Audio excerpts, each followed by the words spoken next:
Part 2. Crimson Flower. Ethereal Moon. Beyond Escape.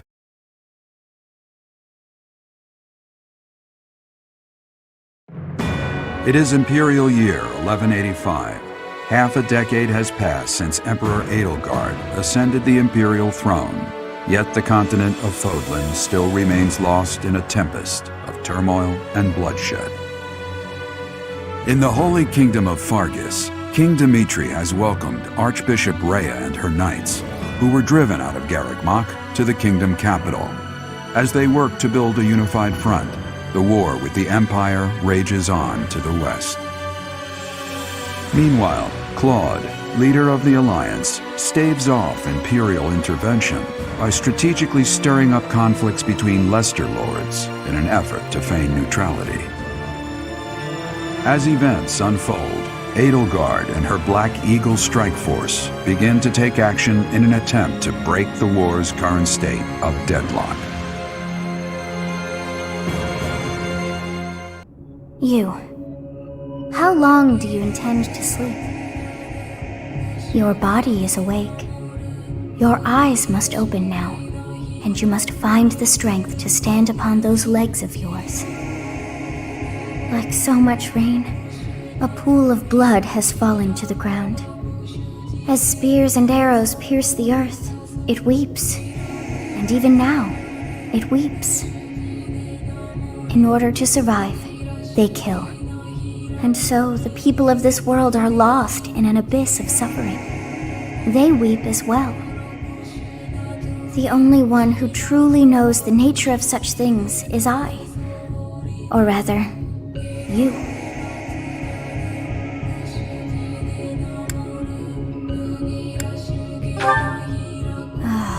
You are a complete and utter fool! Have you not changed one bit? Get on your feet. Right now! I'll coddle you no more! You are just like a child, always needing me to hold your hand. Hey, are you awake? We're in a village at the base of the monastery. What are you doing in a place like this? I honestly didn't expect to find someone floating away down the river. Garreg-Mach is upstream of here, but that place was abandoned. Huh? You don't know? The Church of Saros isn't there anymore. Though, there have been some folks still living there in the 5 years since... well, you know. Regardless, the Imperial Army has taken over now.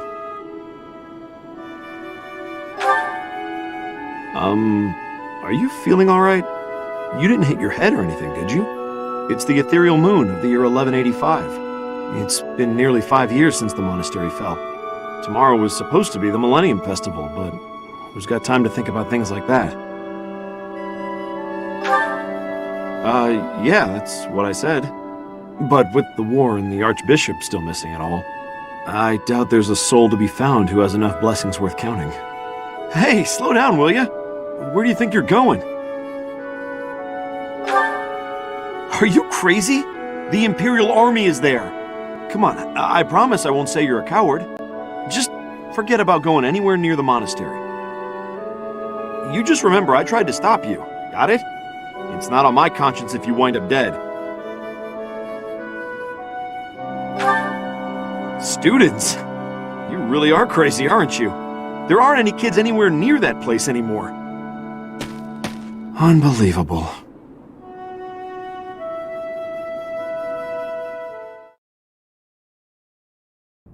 "5 years ago to the day. If things had continued on as they were, today would have been the Millennium Festival." Halt! Who's there? It can't be. Professor? Is it really you? But I searched everywhere and never found a trace. My teacher. What have you been doing all this time? Where have you been? Joking? At a time like this? You do realize it's been 5 years since you disappeared. Do you have any idea how guilty I felt? how broken my heart was. I searched high and low after you vanished. Although there was no proof, I somehow knew you were alive. All this time, I led everyone as best I could, and fought with all my heart. It's been a difficult path to walk alone.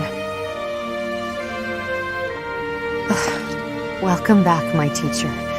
I'm so happy that you're safe. 5 years. Such a short time, but it feels like an eternity ago. Do you still feel the way you did all those years ago? You said then that you would fight at my side no matter how many enemies we should amass. As for me, my resolve has not faltered. I'm determined as ever to see this through to the end. I will defeat the false goddess. I will save this world from those creatures and give humanity its freedom back. So, my teacher, are you prepared to stand with me? I thank you, truly. Now then, I assume you understand the situation at hand, yes? Another joke? Or are you telling the truth? I suppose you must be. In that case, I'll tell you all that has transpired as you slumbered these past 5 years. And that is where we are now. The war is at a stalemate. Dimitri is the new king of Fargus. It's clear that his territory will continue to support the church. Meanwhile, Claude's leadership has thrown the Alliance into chaos. He maintains neutrality in their internal conflict. The situation has created a deadlock. We've been awaiting an opportunity for our squadron to return to the monastery. With you in the fray, I believe the state of the war will shift immediately. The church, as well as the kingdom and the Alliance. The time has come to eliminate them all.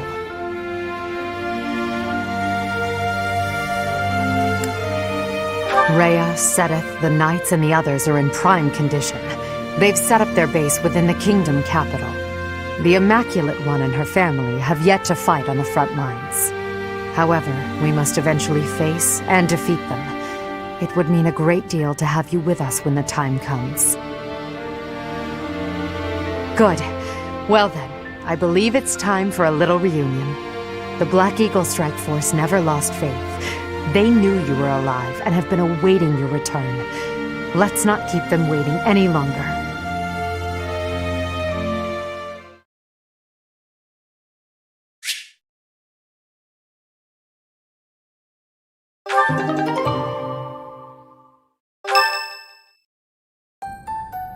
Well now, that face is certainly familiar. I am glad to see you alive and well, Professor. Professor! It's me, Bernie! Do you remember me? I can't believe you're here! I can't believe it! Is this a dream? Can we really be this lucky? This is not dreaming. Our professor is with us again. Welcome to the back. I mean, welcome back. Our group isn't the same without you. I am overjoyed to see you again. It's been so long. Seeing you again fills my heart with hope. Great! Now everything will be easy. That's great you're safe, Professor. I'm deeply, deeply moved. Quite the reunion, isn't it, Professor? Everyone's happy to see you. Come on, Edelgard. You must be happier than all of us combined.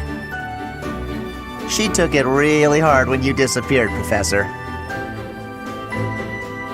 Of course, we did our very best in your absence, and there was never a day that we doubted you would return to us. Edelgard has been leading us as Emperor. But after you disappeared, it became apparent that you were her anchor.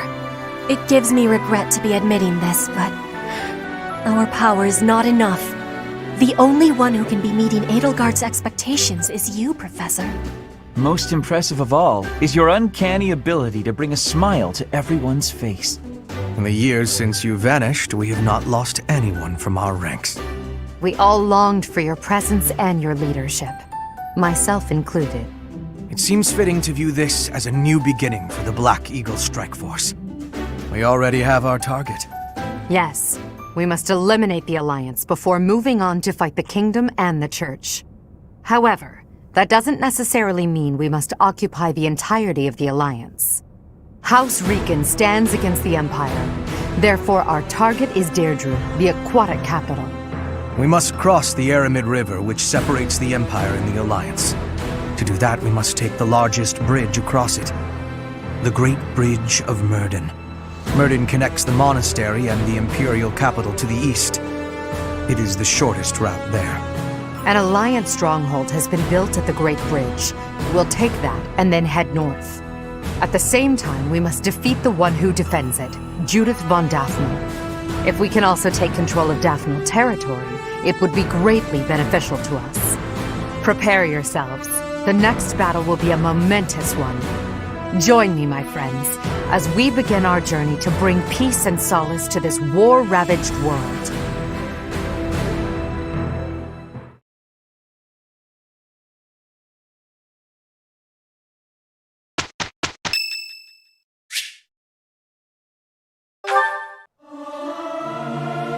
Our voices are all over the place. We must learn to work together in harmony. Is this necessary? I'll sing if I must.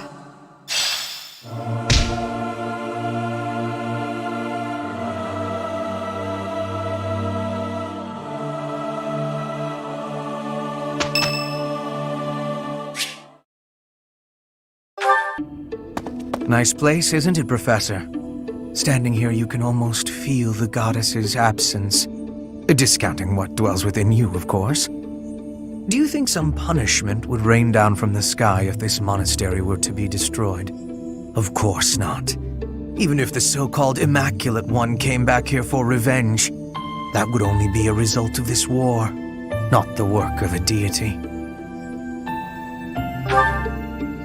If it is between love and hate, then I would choose the latter. The goddess failed to properly govern this world. That is why it is necessary for Lady Edelgard to become the supreme leader of Fodlan. Those with power must use it wisely. Is that not a teaching of the Church of Seros? It's absurd to preach to others what you cannot practice yourself.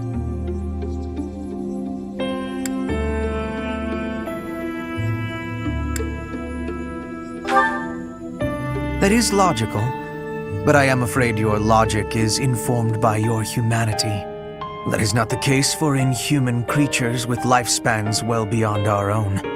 We must fight to preserve what makes us human.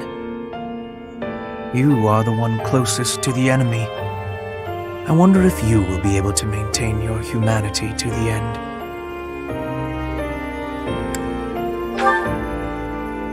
Does that mean you know I will do what must be done? You must trust me a great deal. I've already dedicated my life to Lady Edelgard. To throw my lot in with you is inconceivable. But if I had 2 lives to give, I might devote one of them to you. Not as master and servant, but as equal partners.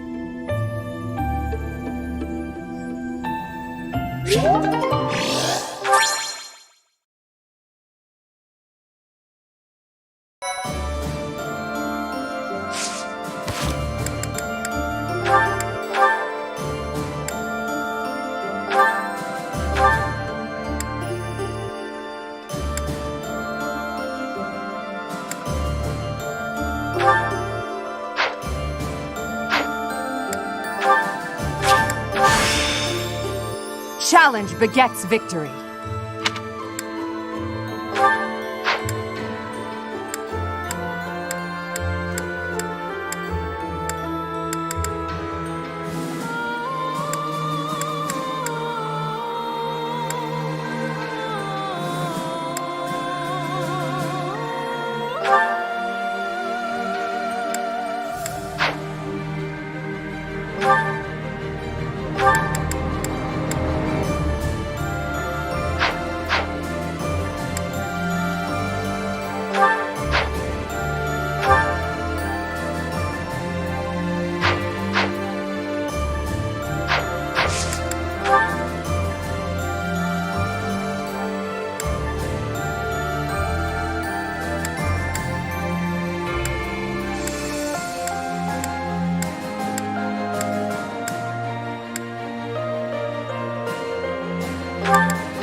I'm glad I passed.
It's a nice result.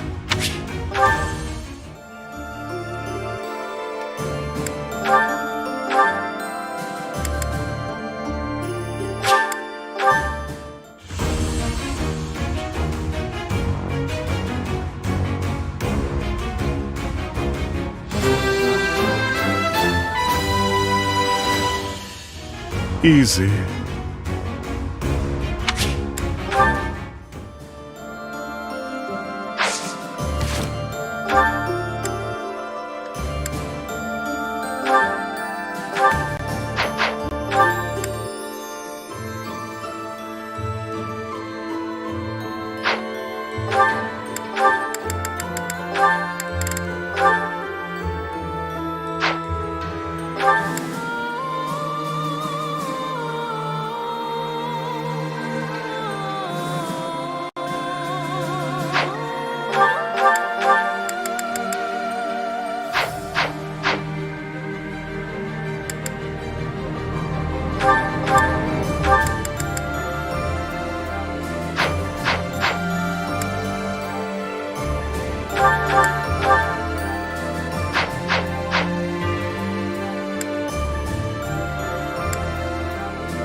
Ferdinand. Huh? Ah, Petra. Is there something I can help you with? No, I am not needing help. I was just thinking that you look lonely. Lonely? In wartime? Hardly. I am too busy trying to survive to feel lonely. But once we have survived, what will you do with yourself, Petra? Return to your home? Edelgard said she would like you to ascend the throne in Brigid, to ensure good relations between the nations. Yes, my plan is to be returning home. But if Brigid and Fodlan can be friendly, I will be able to have visits whenever I choose. Maybe it is even possible for me to be living in Fodlan. Live in Fodlan? Do you not want to go back to your homeland? I do have the hope of returning one day, but Fodlan is also like a homeland to me now. I came to Fodlan 9 years ago. I have been living half of my life here. My family is living in Brigid, but in Fodlan, I have new family and new friends. New family? I am glad to hear you feel that way about us, Petra. In that case, we will have to make sure that none of us die. We do not want to lose anyone in the family. Yes, we will be winning, and you will not be dying. Ha! Do not worry. I do not intend to die. I have some things to do when the war is over. Things? Yes. You and I can be the link between Fodlan and Brigid. Oh. Okay, I have to confess. I fibbed a little. About not being lonely. when this war ends, I will be quite lonely indeed. If you go back to Brigid. Is that a truth? I have just made a decision. I will work as an ambassador, improving relations between our people. Whether you are in Brigid or Fodlan, I will be there too. Then both places can move forward together in eternal friendship. We ought to join forces and make that a reality. Do you not agree? You have my gratitude, Ferdinand. All of it. I have loneliness just like you. But your words gave me great happiness. Please do what you are saying, and be a bridge for Fodlan and Brigid. You can count on me. We will keep at it, and one day... Yes, one day, we will be seeing that future.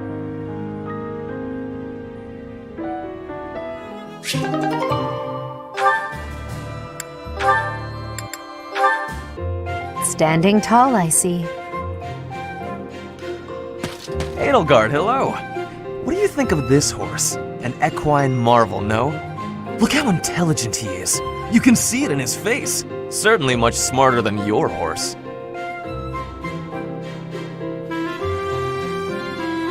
Oh, what a lovely bloom. Behold, Edelgard. Do you see this blood-red bloom? This is much more impressive than the pale little sprigs you have there. And, as I'm sure you know, redness symbolizes courage and strength. Ferdinand, stop. I can't believe you're wasting my time with a petty one-sided rivalry. What are you complaining about? You told me not to publish my pamphlet, and I complied. I've had enough of your foolish antics. Very well. I will grant you the duel you so desperately desire. But when I win, you must forfeit the right to bother me with your ridiculousness. Forever. Do we have a deal? Ah, so you'll fight me after all? Wonderful. To battle, then! All right, Edelgard. Have at me! As you wish. Ha!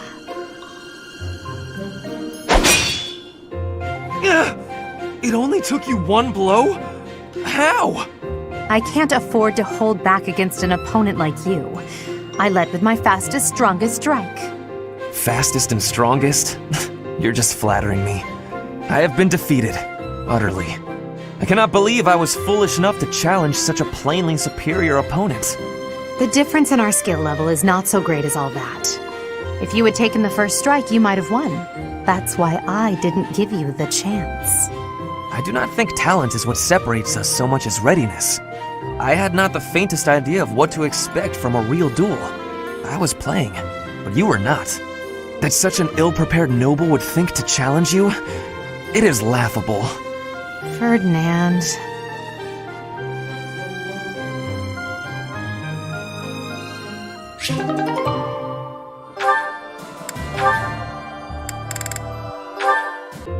I have been watching you in secrecy, Edelgard.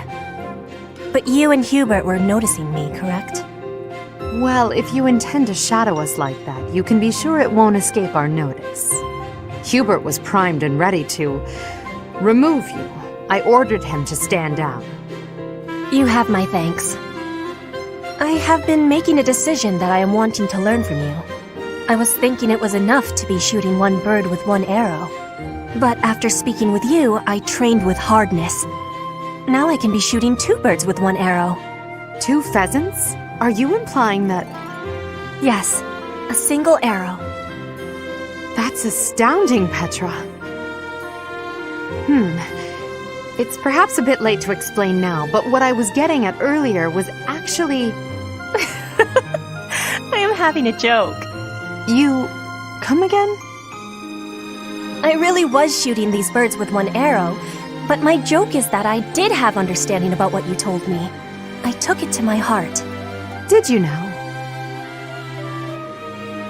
You are a person with great bluntness. I am admiring of you. As an emperor, a commander, a warrior, and a friend, you are excelling at all that you do. All of the empire is resting on your shoulders, and that is including Brigid, too. I will not be falling behind you. I will be carrying Brigid on my shoulders, too. And one day, you and I will be facing each other, and we will be shaking hands.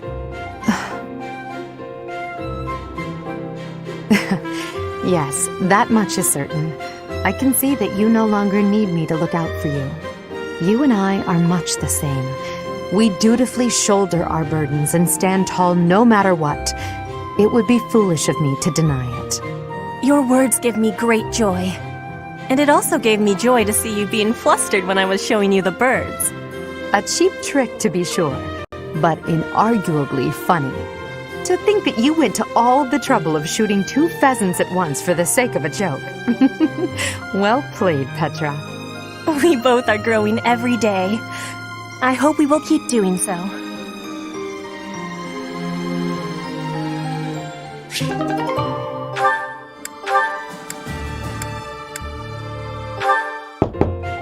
Professor Manuela, may I come in? This room, what happened here? Oh, nothing out of the ordinary. Why? Is something the matter? No, I just... can I help you tidy up? Actually, I have to know. How did you make such a mess in the first place? Please don't ask for the details. Suffice to say, my room always looks like this after I've been dumped. Oh, right. Well, let's see what we can do about it.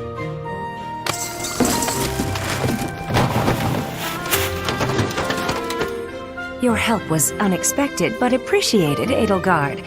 Now, what can I do for you? I heard that you haven't been acting like yourself, so I came to see if you're doing all right.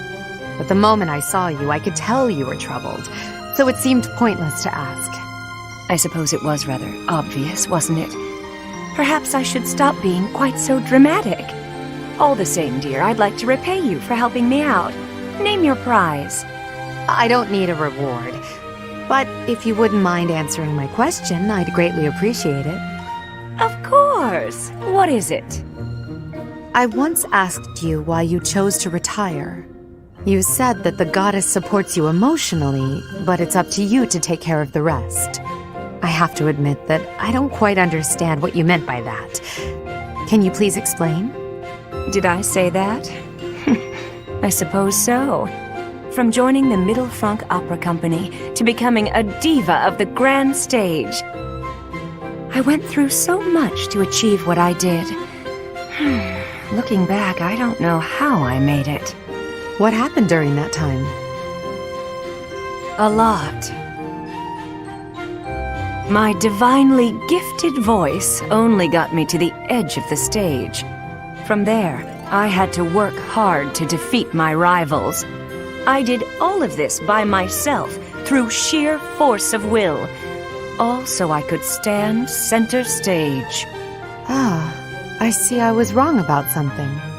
I thought that being a devout believer implied a certain weakness of spirit, an inability to survive on your own.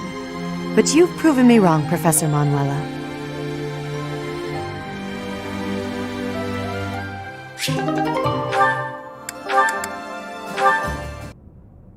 Your Majesty, might I have a moment of your time?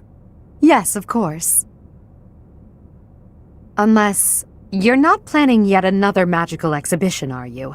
Knowing you, it seems a safe bet. I can't imagine what else it could be. I already promised to help you revive House Nouvelle. If our campaign continues as it has, we'll soon prevail. There's no need to keep inventing spells. I don't doubt that Your Majesty has things well in hand when it comes to the war. Yet why should I allow that to deter me from achieving my ultimate satisfaction? As the scion of proud House Nouvelle, I shall bring about my grand achievement before my house is restored. On that, you may rely. You have a strong will and a strong mind. You do not consider yourself above concerted effort either. Even during wartime, you trust your own ability to fight and survive. You're ever focused on the future and on the actions necessary to realize it. Where is this coming from? If there's an angle to be played with this praise, it eludes me. I was only speaking the truth. I find your efforts to be admirable. Your words are sweet. And yet... Yes? Please, go on. Forgive me, Your Majesty, but you promised that House Nouvelle would be restored. Yet you work toward a future with no place for the noble houses of old. Granted, in your unified Fodlan, the acting lord for each territory will come from noble stock. But in the long term, your system will replace the nobility. Our role will change significantly. That's exactly right. There will no longer be lords who inherently rule over a particular territory. Instead, nobles will act as government officials, working for the people in exchange for a salary. Officials will be selected from the general populace as well, bringing an end to the very concept of social standing. All will rise and fall by their own merits. And it is for those reasons that I continue my magical research. Even if nobility ceases to exist as a concept, the meritorious spellcraft displayed by House Nouvelle shall make us a household name. I must admit, your words strike a chord. I find myself oddly moved by your proclamation. So you see, Your Majesty, the fortunes of my house dovetail nicely with your plans. The road on which you stride courageously forward leads to my own bright future. I too believe that the future you wish for can be found at the end of this path we're cutting. Splendid! Oh, amid all this talk, I neglected to present my demonstration. Sit back as I, Constance von Nouvelle, display the never-duplicated Nouvelle style of spellcraft. About that. Another time, yes? I have much to do elsewhere. No, wait! There's no time like the present! Why, it shan't take more than an hour or two.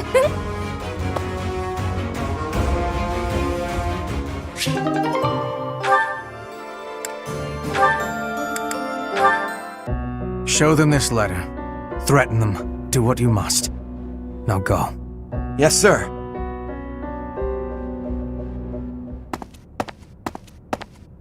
Hubert, that letter.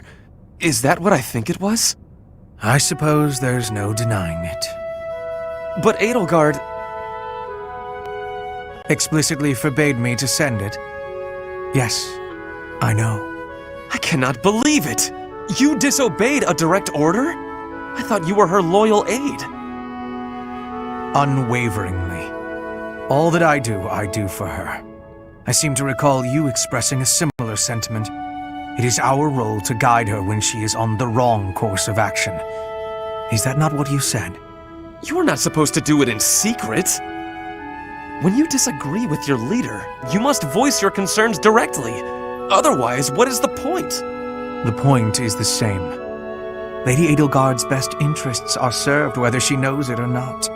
She needs not trouble herself with the mundane details of my actions. Only results matter. You are sorely misguided. When I believe that Edelgard is making a mistake, I tell her as much. Through discussing the matter, I sometimes find that I was mistaken.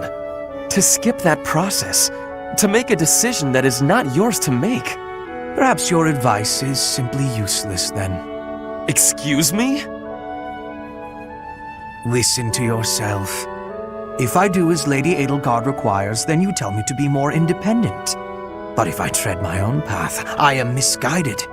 I suppose the fault is mine for expecting any useful advice to come out of your mouth. Ugh, I have had enough of your grousing. To think, I started to believe you were a useful aide.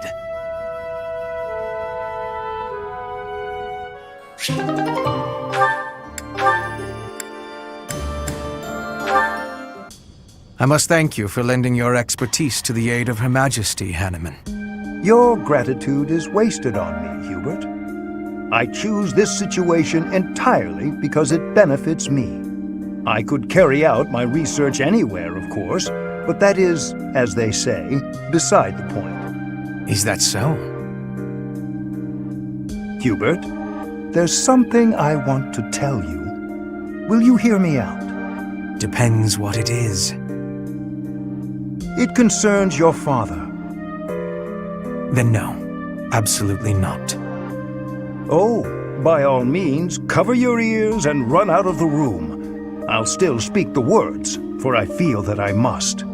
Your father, the Marquis of Vestra, well, rather the former Marquis of Vestra, was a selfless man. He was practical and never sought power for the sake of power. In that respect, you and he are rather alike. Do you think such a man would so easily betray his emperor, even if led astray by the Prime Minister? Clearly, yes. That's exactly what he did. He played a large part in the assault on the palace, personally spearheaded the Emperor's capture. The thought of those treacherous arms reaching out for Her Majesty. It is truly upsetting. Agreed. Facts are facts. The palace walls are stuffed with countless truths, all of them concealed by the stones and mortar of fact. I hoped you would have the capacity to see the unfettered truth, but I fear that where your father is concerned, your eyes may see only what you wish them to see. I'll take that under advisement. Feel free to ignore me. I know full well I have my own blind spots. It's just, I believe your father had something he was trying to protect.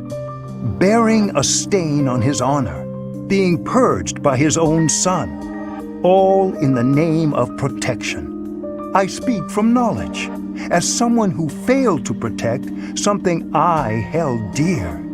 Let's say you're right.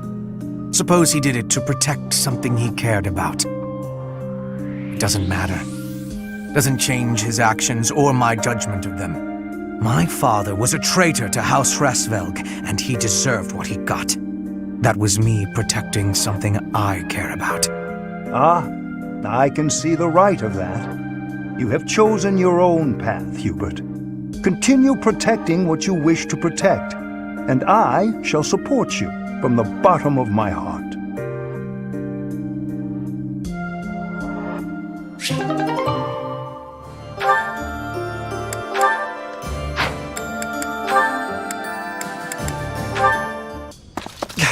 Mercedes! Finally! There you are. Ah, Ferdinand! Why are you so short of breath? I just wanted to show you something. What's this? Oh. Yes, these are financial records that I recovered from your adoptive father. They prove that when he adopted you, large sums of money changed hands. Where did you come across these? I stealthily made my way into Ferdinand and looked around his estate. It was easy. That kind of thing is no trouble for an intrepid young noble such as myself. That's amazing! I mean, amazingly irresponsible. I can't believe you put yourself at risk for my benefit. I really wish you wouldn't do such things. No, I did it for my benefit. I could not help myself.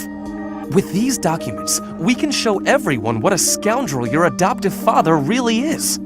His noble aspirations will be crushed. The lord of the region will probably rescind his adoption contract. In other words, you will be free. Here, take them. Do with them what you will. Do you really believe these will set me free? Yes, of course. You will be free to decide your own path in life and go wherever your heart leads you. That does sound nice, but... I'm sorry, Ferdinand, but I think you should hold on to the documents. Why? Is this not what you want? I've lived so much of my life following everyone else's lead, so much so that I've come to terms with it. It's almost unavoidable at this point. But with these, I could regain my freedom and change all that. You baffle me. Do you not wish to be free? Of course I do. Let me try that again in a way you might understand. Ahem. A true noble cuts their own path, seizing freedom from the clutches of tyranny. I cannot argue with that. Fine then. I will hold on to the documents. But I'm really very happy that you're so concerned with my well-being, Ferdinand. It means so much to me that you went through all that trouble on my behalf. Of course, Mercedes. The smile on your face is well worth the effort.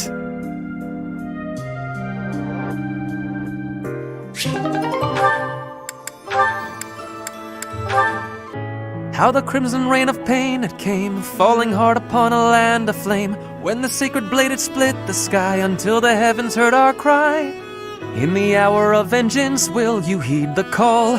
On the red fields of revenge will you help avenge? We must fight strong and stand tall. Oh, Ferdinand, that song. Manuela, hello. What a treat. It is most rare to see you at the training grounds. I have never had the honor of sparring with a princess. Why not grab a sword? Ferdinand, that's called changing the subject. That song you were singing, is it the one you said made such an impression on you? So you heard me. I hope it was not too grating on your ears. You've nothing at all to be embarrassed about. I'm pleased if one of my songs stayed with you like that. Oh, it really takes me back.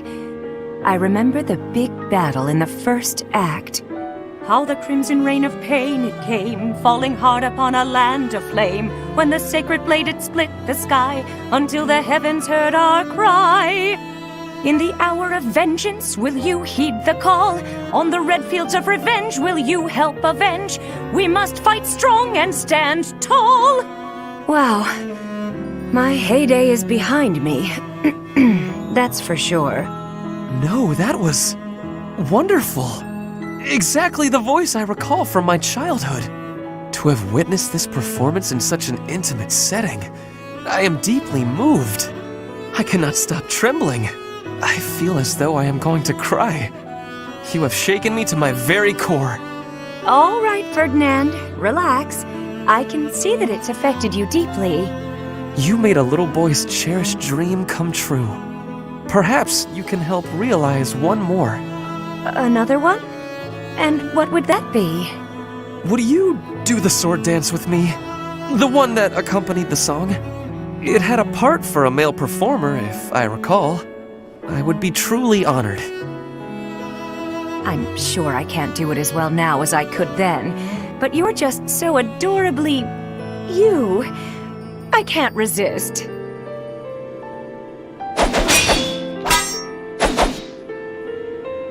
Thank you so much. That has long been a dream of mine, and you made it a reality. I gotta say, Ferdinand, you're full of surprises. It was like dancing with a pro. Perfect timing, always in step. All thanks to you. You inspired me.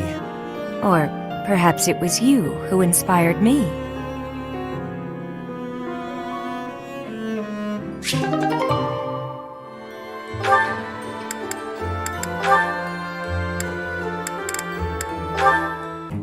Linhardt, I need to be asking for your wisdom. Will you consent? My wisdom? About? I was hunting earlier and the land gifted me with lots of game. It was all brought by me to the kitchen, and then... You're not asking me for help with the butchery, are you? If so, stop right there. I despise the sight of blood. No, I am not asking that. All of that work and care is given right after the hunting. Giving gratitude, bleeding, skinning, all has been done to be making very nice fresh meat. That meat is sitting in the kitchen already. Oh, thank goodness. Then whatever do you need from me? I'm not much of a cook. I want to be smoking the meat, so we can be preserving it. There is a big quantity of it. But I am without enough firewood for the smoking. I am needing more than I was thinking I would. The darkness has fallen outside, so it will be difficult to be collecting it right now. Why not gather wood in the morning? Get some sleep now. This meat will not be waiting that long. It will be going to waste. Please, do you have any suggestion for what I can do? You have much wisdom for giving, so I am hoping you will be helping me. Okay, let me see. Easy to forage wood at this time of night. You know, there were a good number of desks and chairs in the ruined corner of the monastery. Some of the stuff there is salvageable, so none of it has been thrown away. There's definitely high-quality oak and beech out there. Both would be excellent for smoking meat. Is that factual? I was not knowing that. The wisdom you give is exceptional. Well, I wouldn't say that. As long as it's anything that looks broken beyond repair, no one should complain. I am giving you my gratitude, Linhardt. Now, let's be going. Pardon? You have all of the wisdom about choosing wood for smoking. I am wanting your assistance. But it's bedtime. Okay, fine. I can point out the choice smoking wood. Then I'll have to help haul it all back, won't I? It would give me great happiness. There's no one better than you for this task. Please stop with the praising. All right, fine, I'll help. I'm just that nice a guy.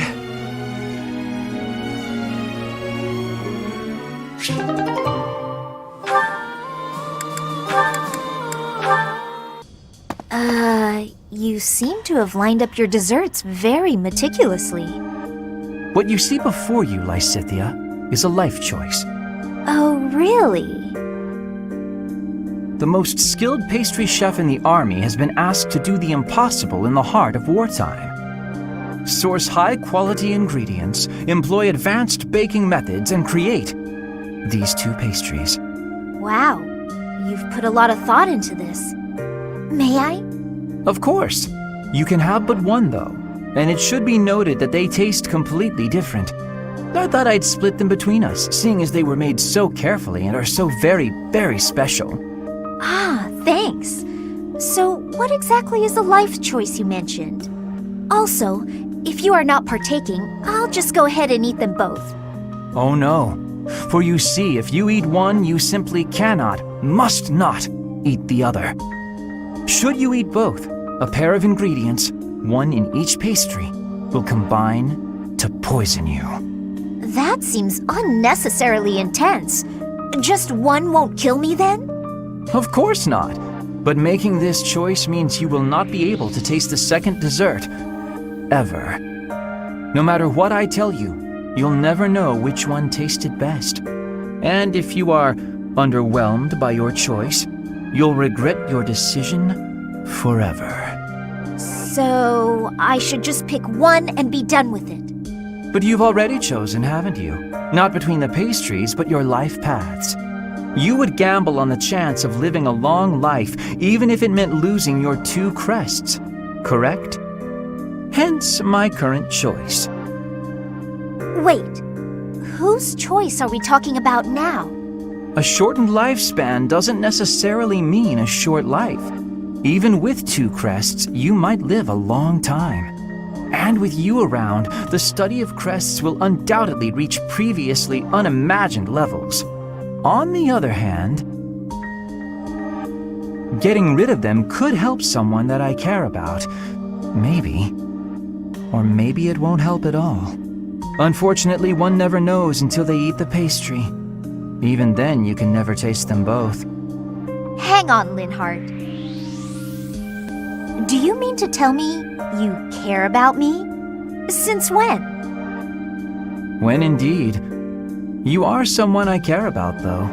So much so I wish we could be family, you and I. Family? That escalated rather quickly. Although, having more family does sound nice. Anyway, I need to be going. Oh, and feel free to eat the pastries. I made up the poison bit because I didn't know how else to say what I wished to say. And because I believe there are choices we can make where you can have both. I'll show you somehow, before the war is over. Are you sure these aren't poisoned? Linhardt, wait! Wait!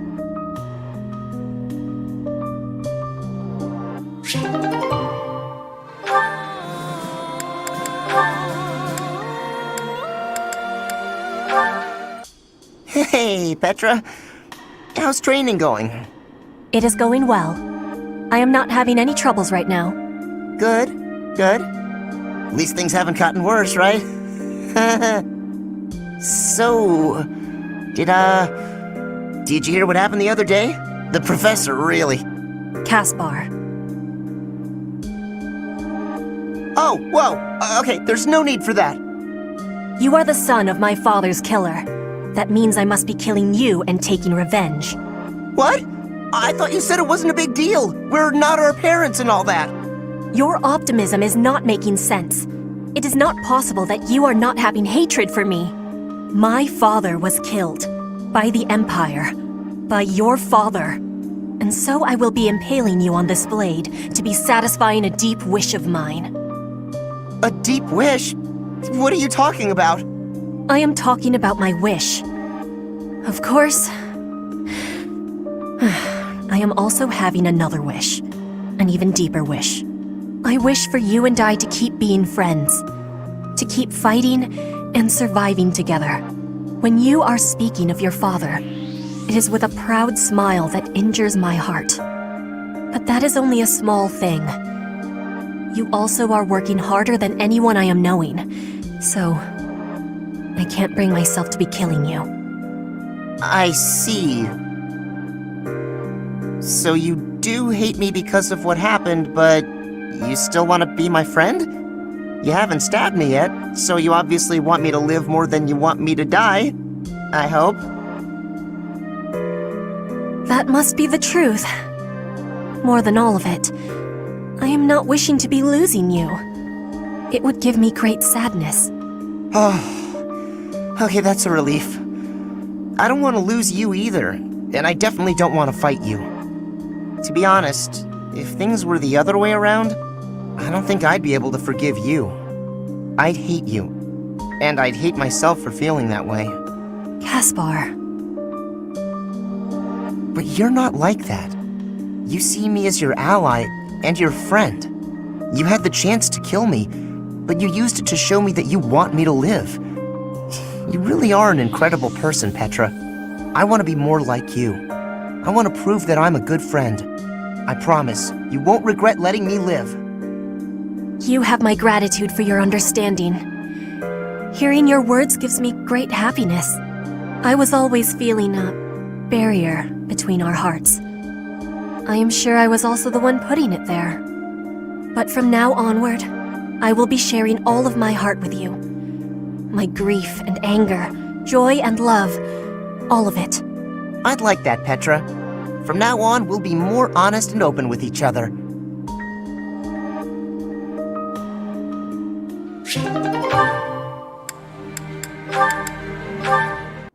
Caspar, how have you been? Oh, Shamir. I've been normal. Yep, totally normal. What's wrong? Nothing's wrong. Everything's normal.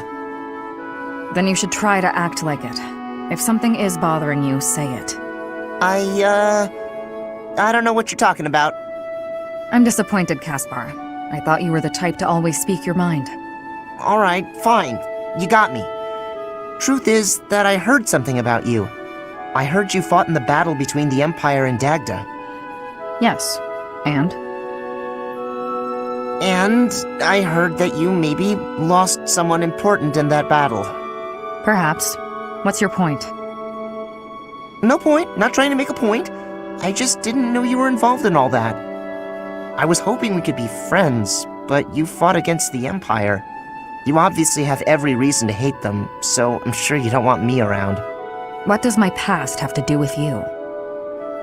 My father was responsible for a lot of what happened to the Dagdans. Are you responsible for your father's actions? Well, no, but kinda. I know I wasn't there, but I gotta... Bring them back. Huh? If you're responsible, then bring back the lives that were lost. If you can't, then spare me your pity. But... Yesterday's enemy is today's ally. You have to abandon old feuds. Only then can you face me as a friend.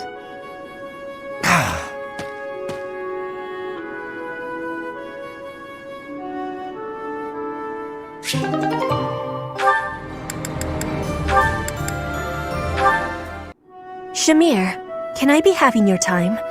There is a thought that is giving me great concern. Let's hear it, Petra.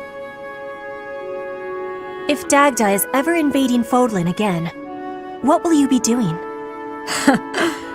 I'd join the army of Dagda. I'd lay waste to Fodlan and return to my homeland. If that is the truth, then I am having one more question for you. If that was happening, would you be fighting your allies in the Imperial Army too? Of course. You expect me to die for you? You should be prepared to do the same. Your homeland would likely join Dagda. So, that is your truth? Maybe.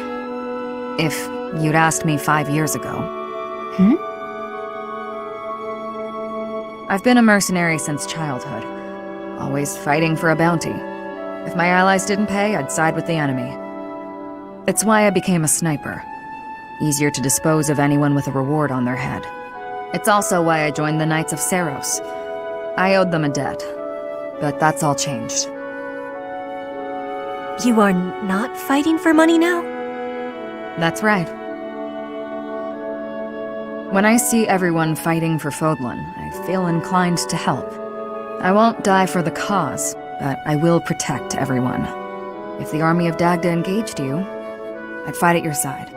Hearing that is It gives me great joy. Until the war is finished, let us fight together.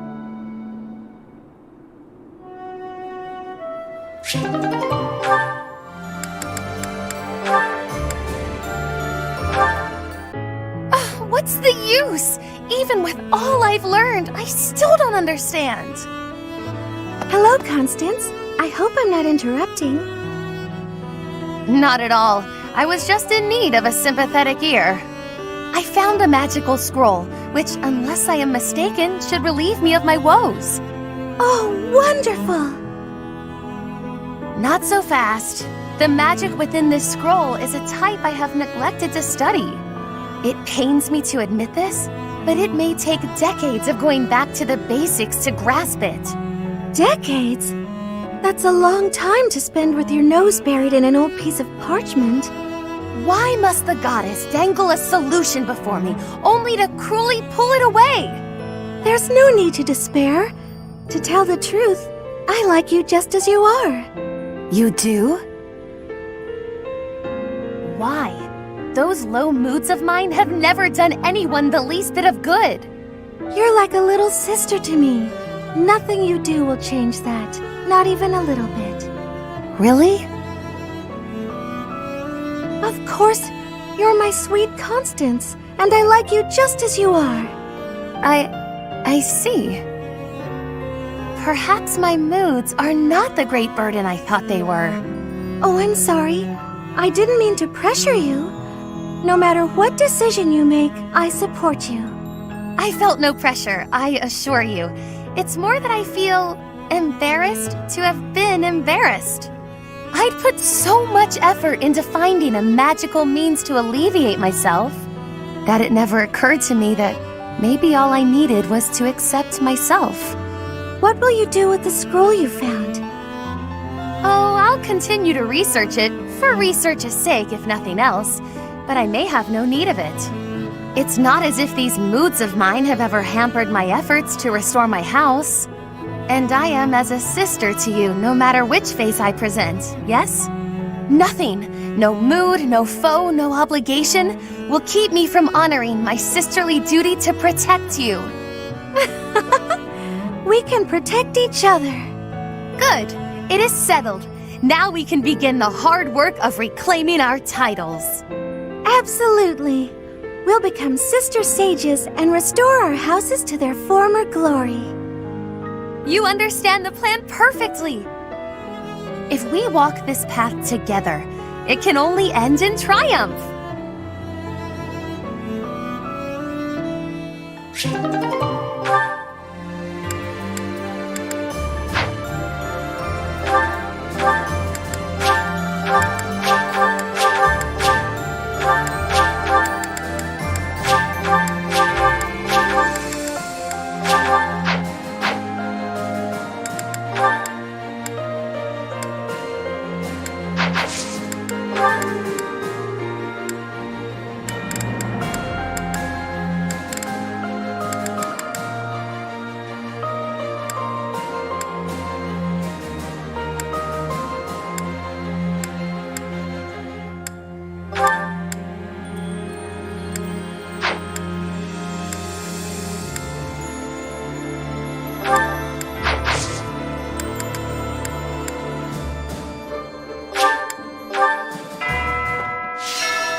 Professor.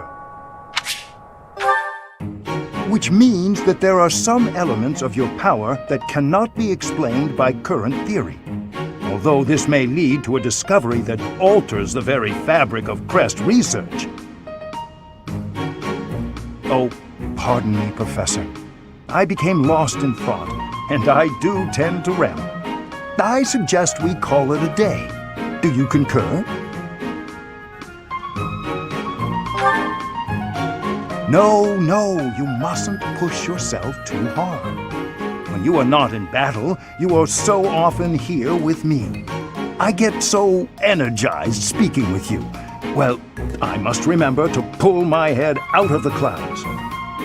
That said, perhaps we should discuss things unrelated to crests from time to time.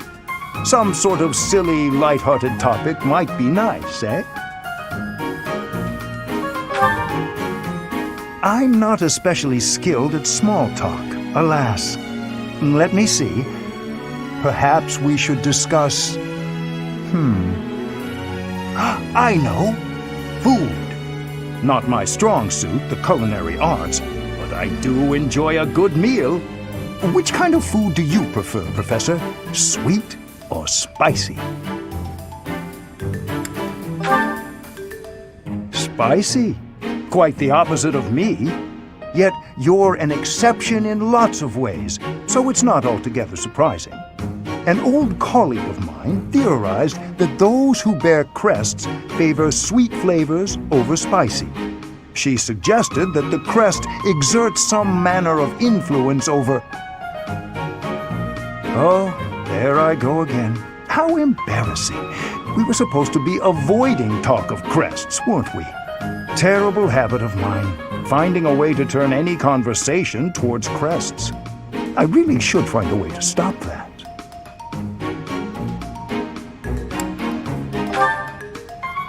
That is kind of you, Professor, but it's all right. If you were to lose your patience with me, it could have an incalculable impact on my research. That sort of thing has happened in the past, you know. Back when I was still in the Empire. At first, any lady I was spending time with would titter and say she didn't mind if I talked about crests. But at some point, she would always become fed up and stop listening to what I had to say. In the end, invariably, while I was particularly focused on my research, she would write to say we were done. You may be a man, but I still don't wish for you to grow tired of my company.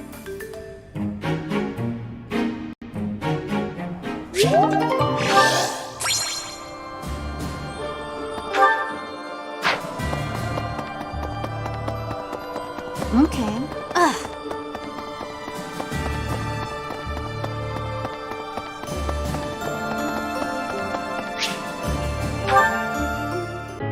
Professor, please do not be concerned. I just did too much overworking and lost my strength.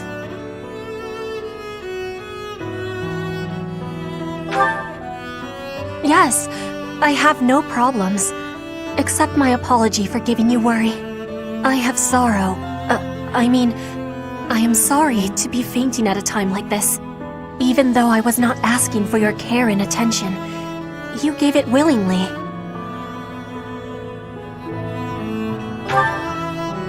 I am thinking that is incorrect. Will you have a listen to me? There is something that I must be saying. I am thinking you already have knowledge of why I came to Fodlan. Not for studying, but as a hostage for the Empire. So that Brigid would not be rebelling anymore. It feels like a knife against my throat. That I am making my grandfather obey the Empire. Because I am a hostage, it is not an option to be giving up. I must be fighting, and winning, and staying alive. I must do anything to be making life better for Brigid. To be making Brigid and the Empire stand as equals. That is what my people are wanting from me. And what my grandfather, the King of Brigid, is wanting.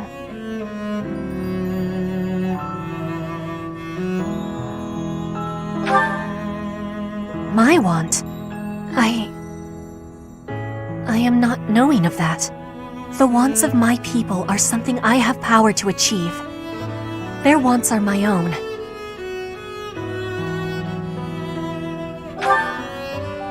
What I really want... I have understanding. Wait, no, I actually do not have understanding.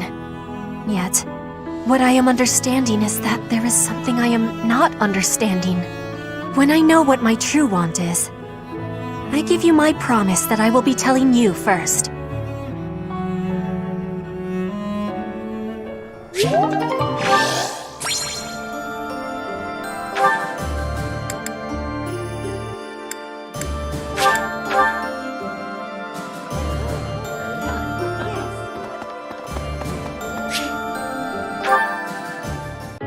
I can't believe how long it's been since I left home. Since I was dragged out of the house, I mean. 5 whole years. It's weird to think about.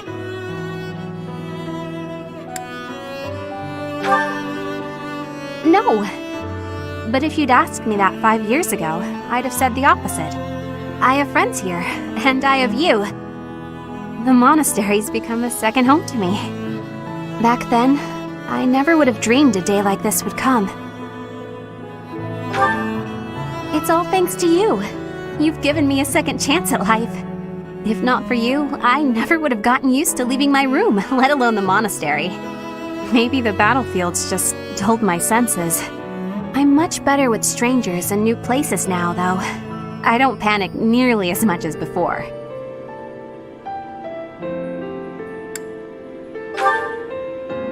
What? Independent? As in, alone? That sounds like a tough assignment. Where did this come from all of a sudden? Hey, hold on. You're teasing me, aren't you? Please don't joke around like that anymore. It's torture for me.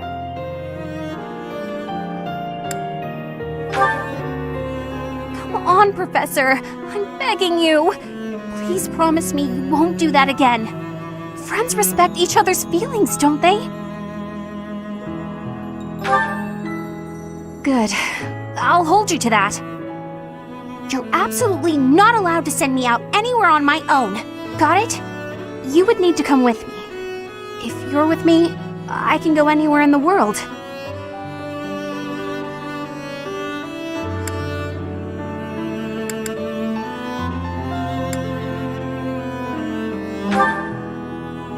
No, that defeats the purpose. Why can't you get what I'm saying? I thought we were finally getting close. Guess I'm not good enough for that, though, am I? I'll let you have this one, but you better be ready for next time.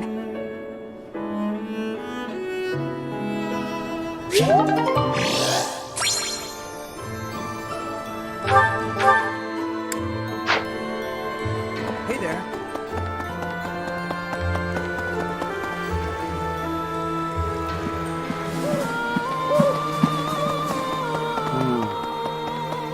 A moment, please. Professor! Hey, Professor, something's been bothering me. Remember that suspicious guy I chased after back when I was a student? A knight scolded me for it, but at the time I really thought I was doing the right thing. Now that I've had more experience on the battlefield, though... I've been looking for you. There isn't much time, so I'll keep this brief. The knights encountered a band of brigands while out marching. It was hard fought, but we prevailed. Our soldiers are highly trained, but the enemy was formidable, and we weren't expecting combat. There were a number of casualties among our troops.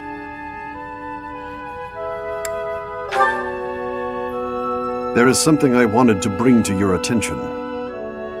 The brigands all bore identical tattoos of a scorpion on their arms. Please keep an eye out for that mark in the future. Oh no. Don't mention it. If you'll excuse me, I need to get back to my duties. Heck of a coincidence, right? As soon as I mention that suspicious guy, this happens.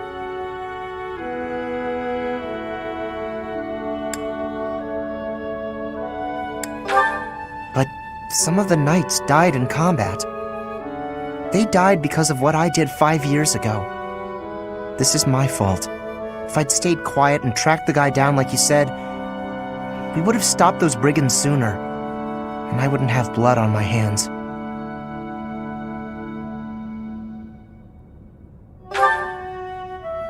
It's no use trying to comfort me. You know I'm right. Just say it. Those poor knights. It's all my fault.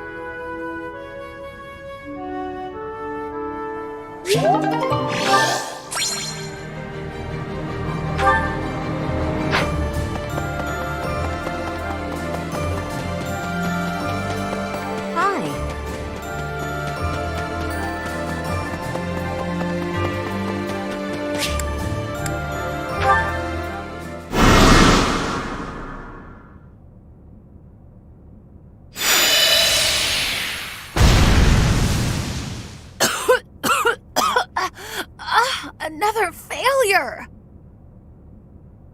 How? Was there an error in my calculations? I had precious few materials as things stood. Where will I get more once these run out? Oh, don't act so rueful. You carried out my directions faithfully. Neither the credit nor the blame ought to be yours. My grand achievement is further away than I had hoped. House Nouvelle's future seems so dim.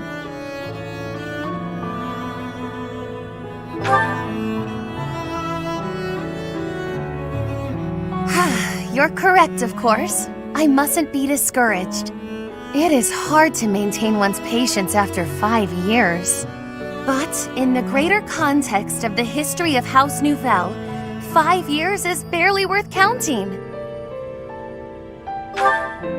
I have been in a low place indeed to require so much reassurance. And for your reassurance, I am truly grateful. You have spurred me to continue my research. You've been useful to me in many ways, in fact. Research assistant, confidant, test subject. All of this is preparing you well for your greater role to come. My personal attendant! There are few as naturally servile as you in all of Fodlan. When House Nouvelle is at long last restored, we simply must find the proper position for you. Granted, this will be difficult, perhaps even impossible to accept, given your current status. But I rarely let the impossible stop me. I shall see it all done. The restoration of my house, installing you as my servant, and more. Are you ready for the next steps? Oh, come now, my sulk ended minutes ago. Do keep up. But on the rare occasion that I find myself at a loss, I grant you permission to lift my spirits. I don't know that I care for the hint of resignation in your tone, but no matter. I expect you to do your all for the sake of my house nonetheless.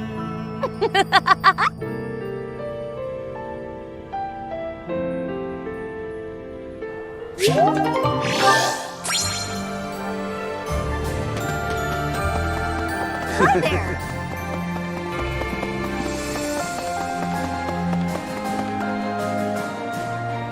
Professor? So I said, 2 can play at that game. I told him, a small-time little weasel like you ought to be begging me for attention. Oh, it gets me so mad, so worked up. Why aren't there any men around here who understand what a catch I am? Come to think of it, you've always been nice to me. I mean, you listen to all my problems. I feel like I can really trust you. I don't have that kind of thing with a lot of people.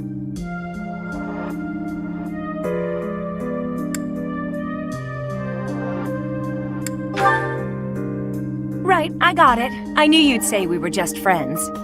I'd like to maybe talk about this once the war is over. Once we're all safe.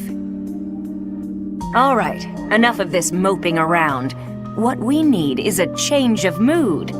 We've still got a lot to do together. When I think about that, what are 1 or 2 men?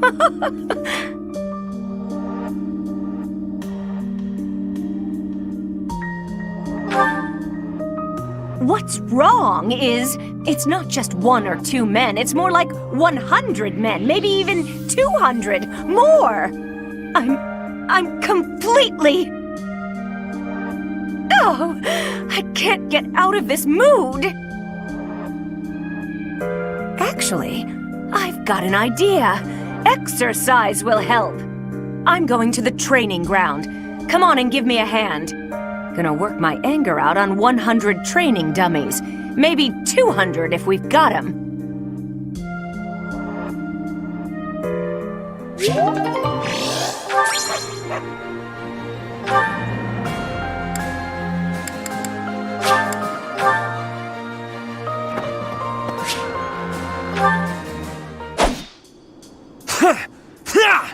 Take that!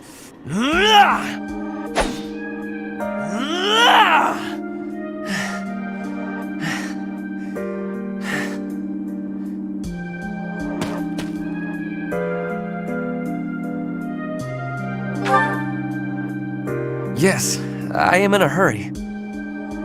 Edelgard claims victory after victory. She never stops. 5 years ago, she ascended the throne and swept away the corrupt nobles, my father included. I always thought I would be the one to unseat him. But she did it instead, with all the ease and indifference of someone cracking an egg. Now, as the head of House Eyre, I serve Edelgard. I have to accept that I am her subordinate, working beneath her to reunify Fodlan. The disparity between Edelgard and myself is obvious. She never stops moving forward, single-minded, never wavering.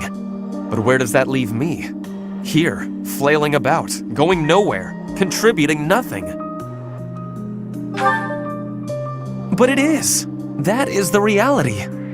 Not once since our days at the Academy have I exceeded Edelgard's abilities. I saw her as a worthy opponent.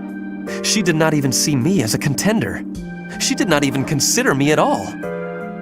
As the head of the noble House Eyre, I must be able to achieve results. But all my efforts have come to nothing. Results are everything. I have not shown results, so I will be stagnating here forever.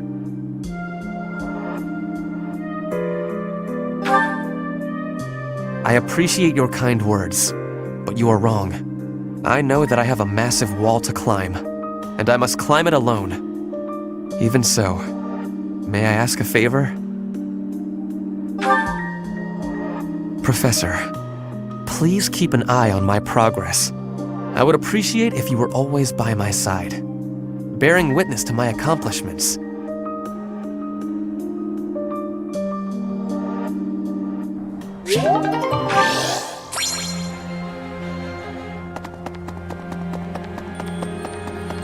Okay.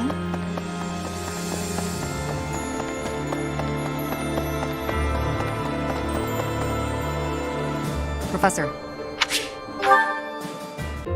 Thanks for your help out there. Battles tend to go smoother with you around.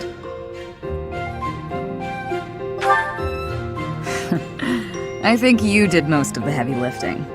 It may be unwise to think this way on the battlefield, but I feel I can trust your commands without question. Don't we all?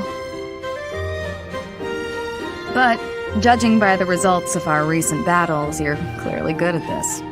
I've also noticed that you've been putting me in more precarious situations lately. Almost like you know I won't question your orders.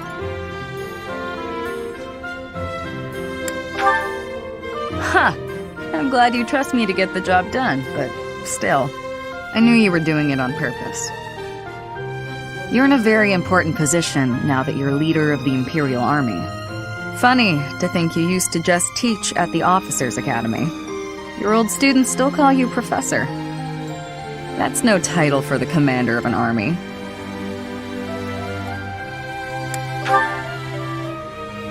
You'll always be their professor, huh? You sure are an interesting one. My people lost the war, and I was left to wander Fodlan alone, but I guess meeting you was my prize. You look confused. Did you not know any of this? I was living in my homeland of Dagda up until the Imperial Army destroyed it 10 years ago. But being a mercenary, I have no real allegiance. That's why I'm working here now. Don't worry, though. I don't plan to turn on you.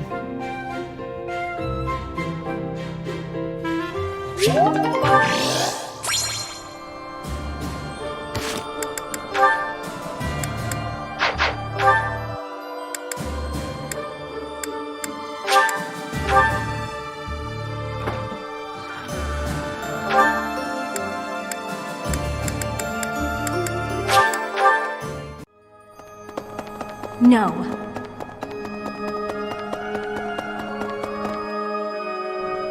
Professor? This may seem a bit sudden, but I want to thank you, Professor. That is, for letting me live my life the way I want. I've noticed you've been giving me fewer of those soul-revealing gazes lately. I appreciate you making an effort to not trouble yourself over who I spend my time with.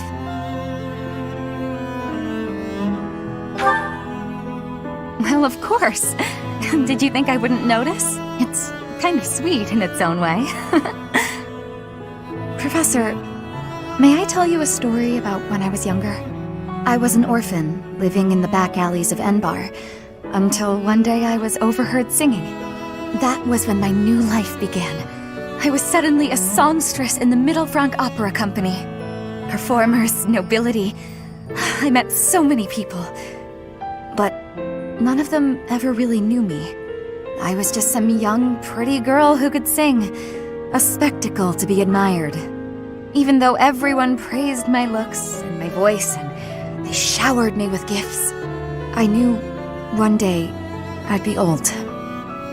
My looks would fade, my voice would change. I wouldn't sound the same. And I started to wonder, when I did get old, what would I have left? I'd be old, alone, and back on the streets of the capital, right where I'd started.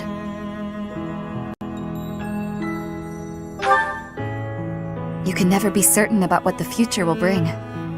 I never had much to begin with in life, and I worry that one day I'll be that way again.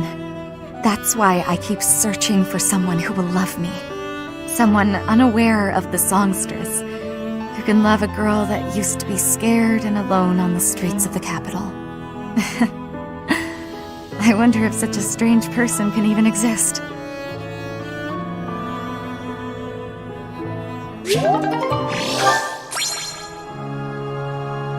Right. Hi there!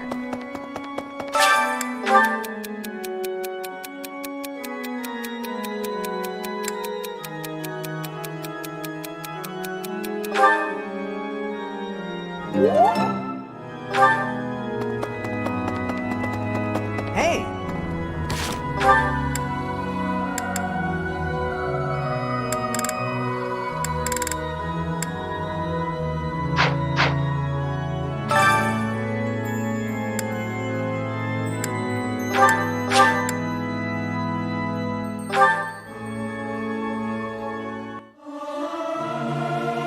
I almost forgot how to sing. Is this necessary? I'll sing if I must.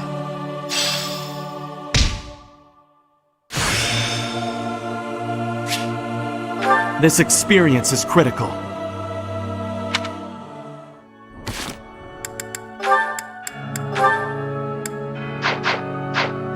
Who, me? After the battle 5 years ago, the Imperial Army occupied Garreg Mach. The cathedral and several other buildings were destroyed, but we've done some repair work here and there, and we're using the buildings as a base of operations. As for me, well, the church moved its headquarters to Fargus, and I've seen no reason to follow. When I returned to Enbar, I received a summons from Her Majesty, and I chose to answer.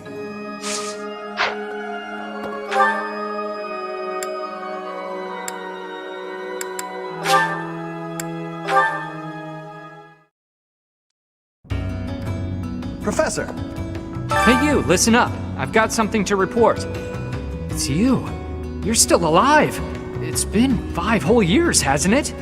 Time flies when you're standing guard. That's right, I've been here the whole time. Day in and day out. Not like I have anywhere else to be. The Imperial Army hasn't interfered with us all that much, so it's business as usual here in Abyss. I mean, as usual as it gets here anyhow.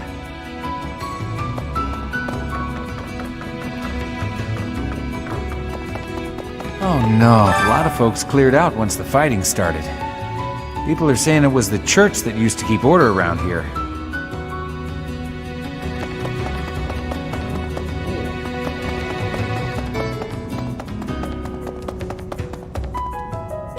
Need something? This one?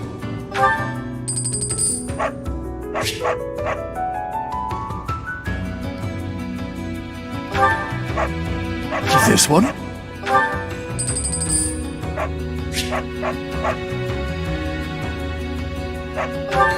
See you again soon.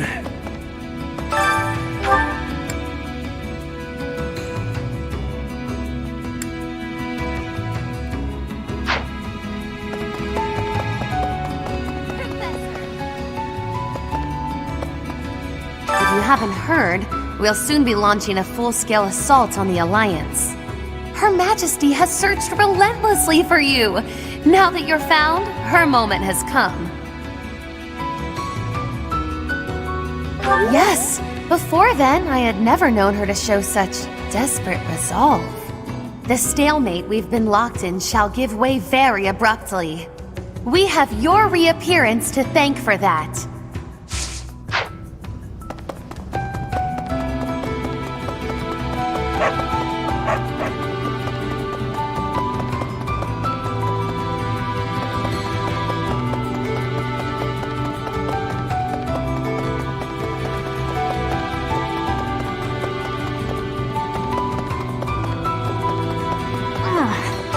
A rather important person in the church, but I am in exile for committing a crime. I embezzled some money, but it wasn't out of greed. My hometown was pillaged, you see, and the church wasn't putting in enough to rebuild.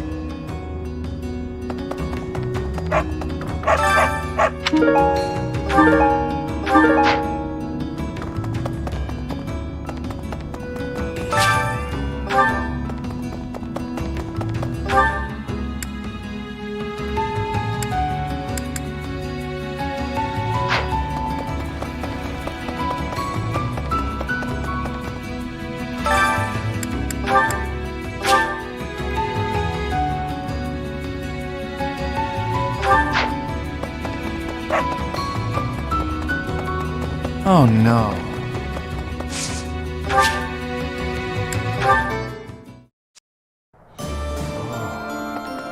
You've survived. How very fortunate. Were you dead, I wouldn't be able to fight you, but you are very much alive. Now I have a chance to kill you.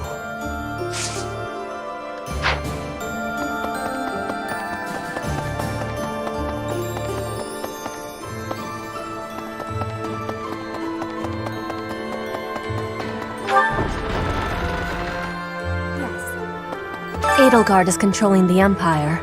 She is putting the pressure on the Kingdom and Alliance. Empire and religion are at open war. It will be difficult for us at first, but corrupt nobles are many. That means the common people will rebel and be joining our side. With you, Professor, the battle tides will turn. I have certainty.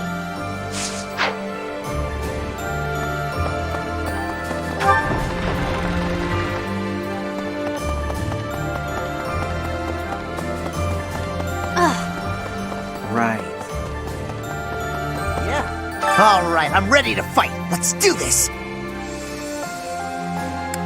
Leave it to me. I can take on the whole, most of the enemy's army. I know my limits now, Professor.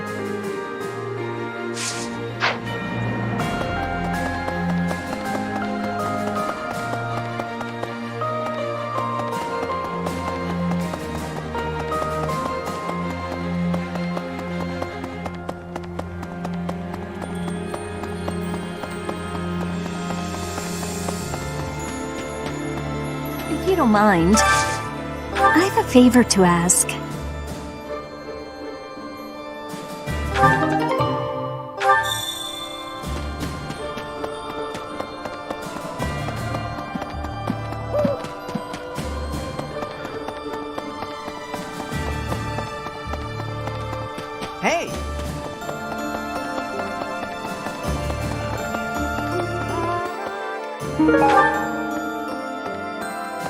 La la la la la.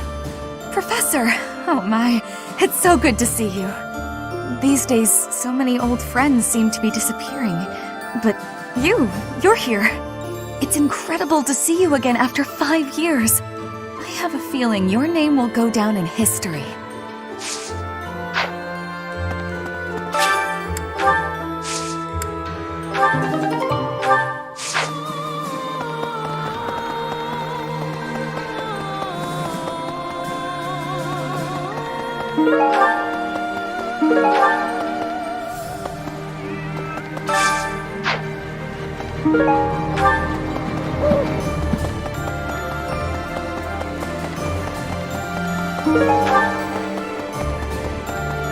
A moment. By making an enemy of the Church, disorder is running rampant among the populace. It's quieted down over these last 5 years, though. The well-being of Her Majesty is steadily improving. Professor? Greetings, Professor. Nothing to report. What's that? Do I have brothers in the church? You really are well informed. My older twin works for the Knights of Saros, but I think he's just a grunt, not a noble gatekeeper like yours truly. Unlike me, he's very devout. He left the Empire a long time ago.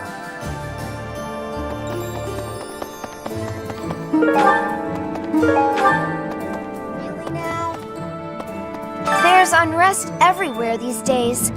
All of my fellow merchants seem to be endangered.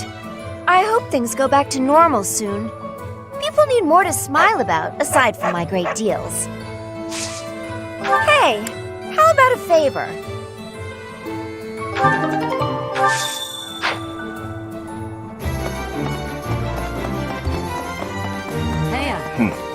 Hey! Oh.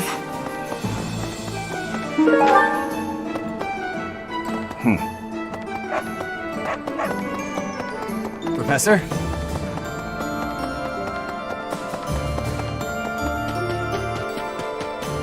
Hi. There were clashes with the Kingdom Army near the Western Front, but this is the first time the Alliance Army has had an honest-to-goodness fight. I hear their leader's pretty competent, but the Alliance Army is pretty tough too. Hey there. Excuse me. Ah, a new face. I am Randolph von Berglies. I'm the guardian of this place. Wait a moment. I'm sure I've seen you somewhere before. Ah, yes! You're Her Majesty's professor. You're alive? Oh, this is my little sister, Fleisch.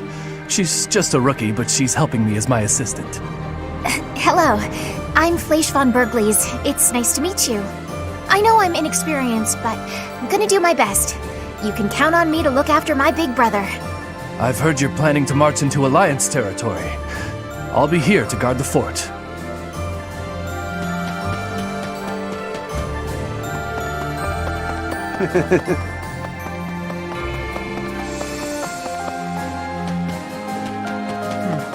What's that look on your face? Surprised to see me? I'm a mercenary. Always have been. Even when I was with the Knights of Saros. I never was too attached to Fodlan. I was considering leaving soon, but I might change my mind if you're around.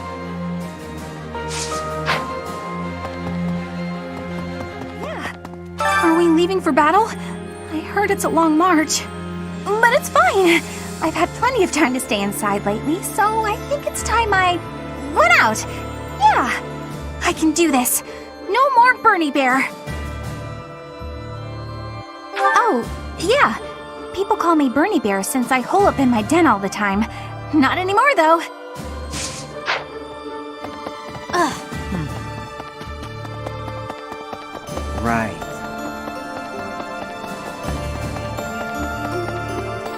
Definitely.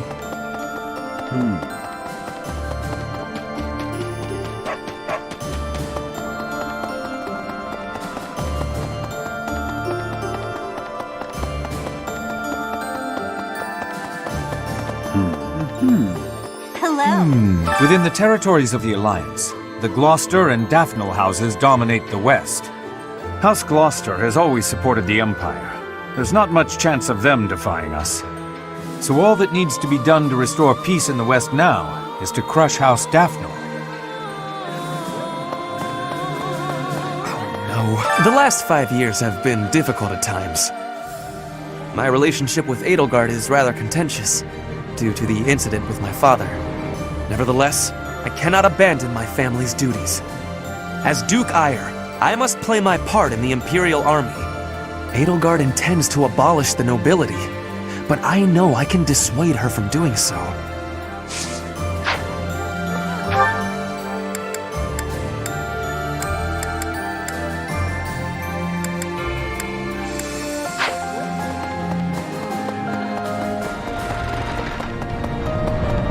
No.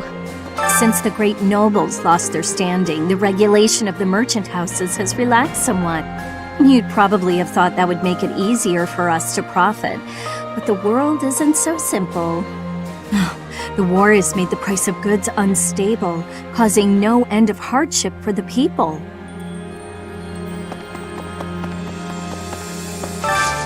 I need a favor.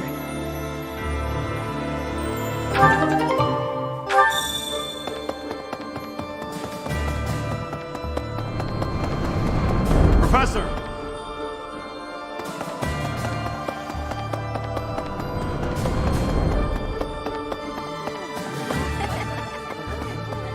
I'm relieved you're here, Professor. It seems we've reached a stalemate on the war front. I admit I'm feeling apprehensive about fighting the Alliance. No. I have to shelve my personal feelings. There are bigger things at play here. I'll fight with full force. I'm counting on you to lead us to victory, Professor.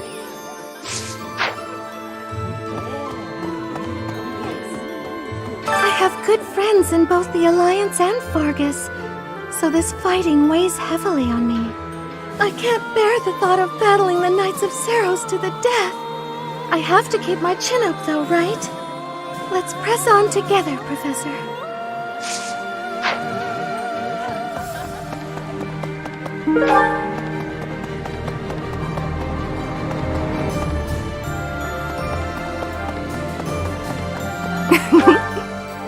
I've been working here for a few years now. There are plenty of others working here too. Since the acolytes and students aren't here, it's up to us to pick up the slack.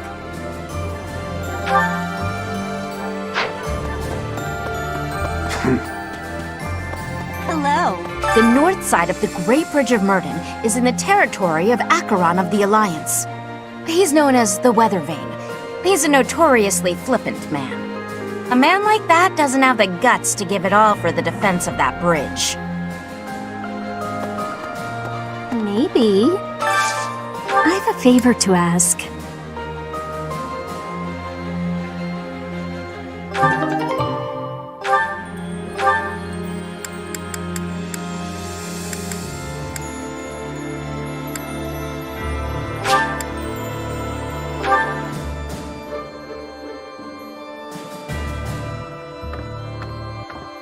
Right. It's normal for history to be revised in favor of those who hold the power. The documents in this library are no exception. It's perfectly possible for someone to have made edits to them. But it's my belief that no one has the power to blot out the truth entirely. I like to read the same texts over and over again. That way, I can spot some of the truths hidden between the lines.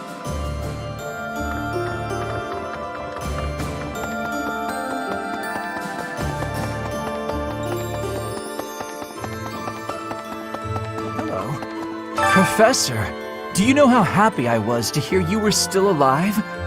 I'll tell you how happy. For the past 2 days, I haven't had my morning or my afternoon naps. Well, as long as we weren't marching. Can't sleep much then. But it's not for want of trying. You finally joined us, have you? I attached myself to the Imperial Army as well. Seemed the thing to do. I feel I owe it to Edelgard to set my past feelings about the Empire aside. I am happy to help her. It's strange, isn't it? After 5 years, The three professors are together once more. I am most curious, though. You say you were asleep for 5 whole years. Incredible. Perhaps this is another effect of your crest. I do look forward to investigating you in greater detail. Wonderful news. I am most excited to begin. We must find the time, of course. Hello.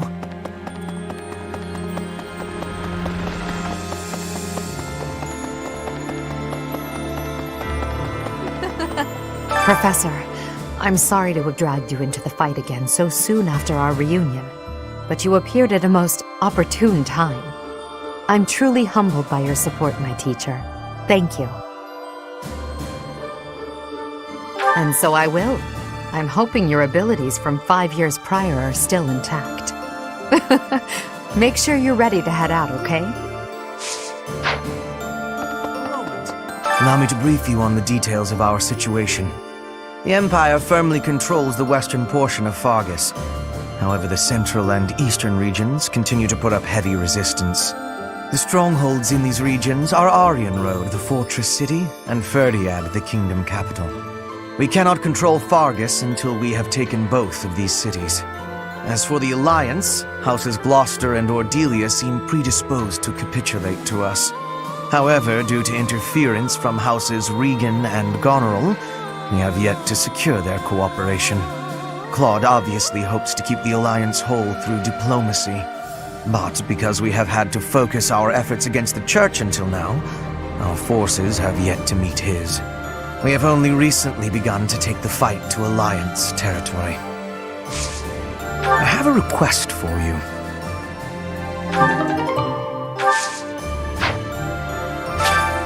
Well done, Professor. Thank you.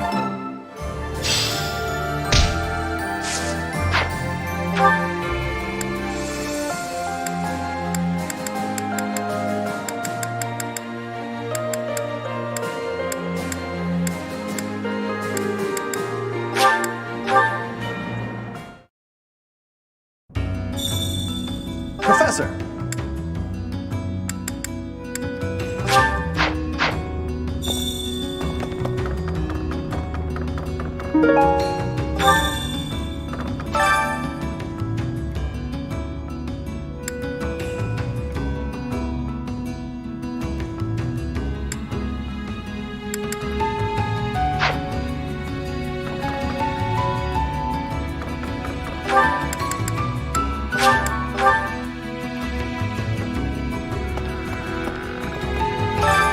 Why, hello there.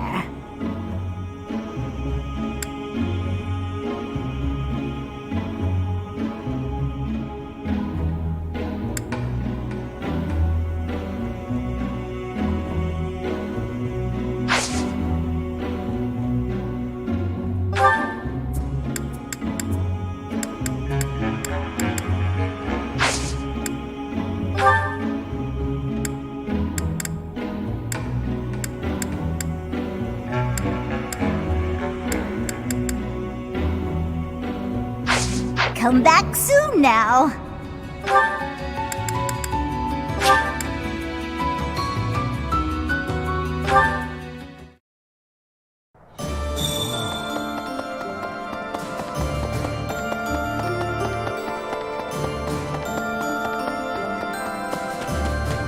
Huh?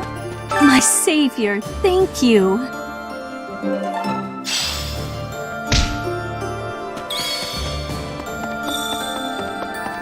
My savior, thank you.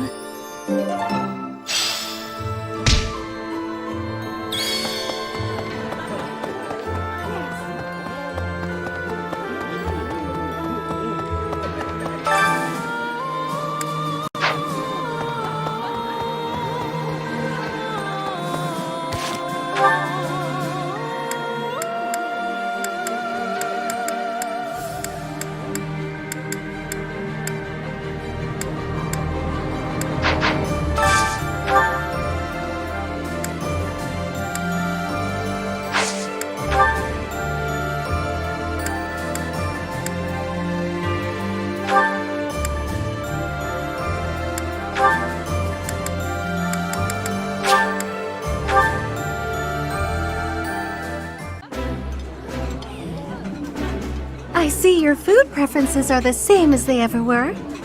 You haven't changed at all, either.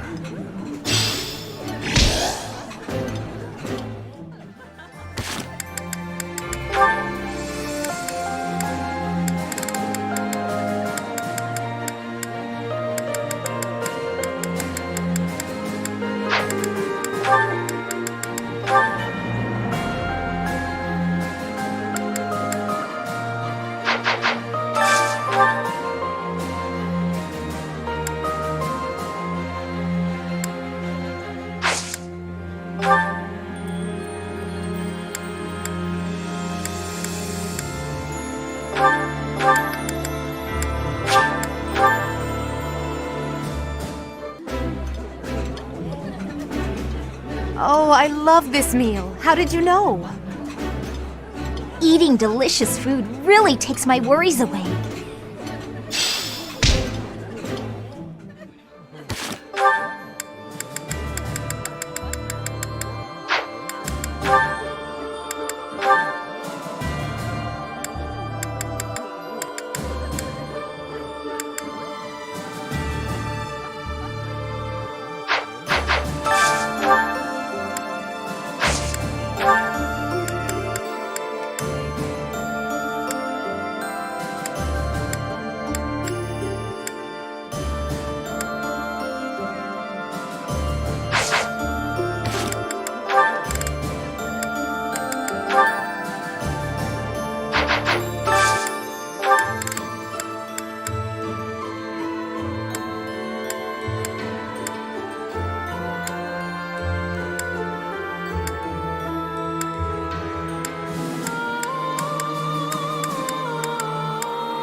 This is my favorite. I am rather happy you went out of your way to pick it, Professor. I think I like this, but it's been a while, so I'm not sure.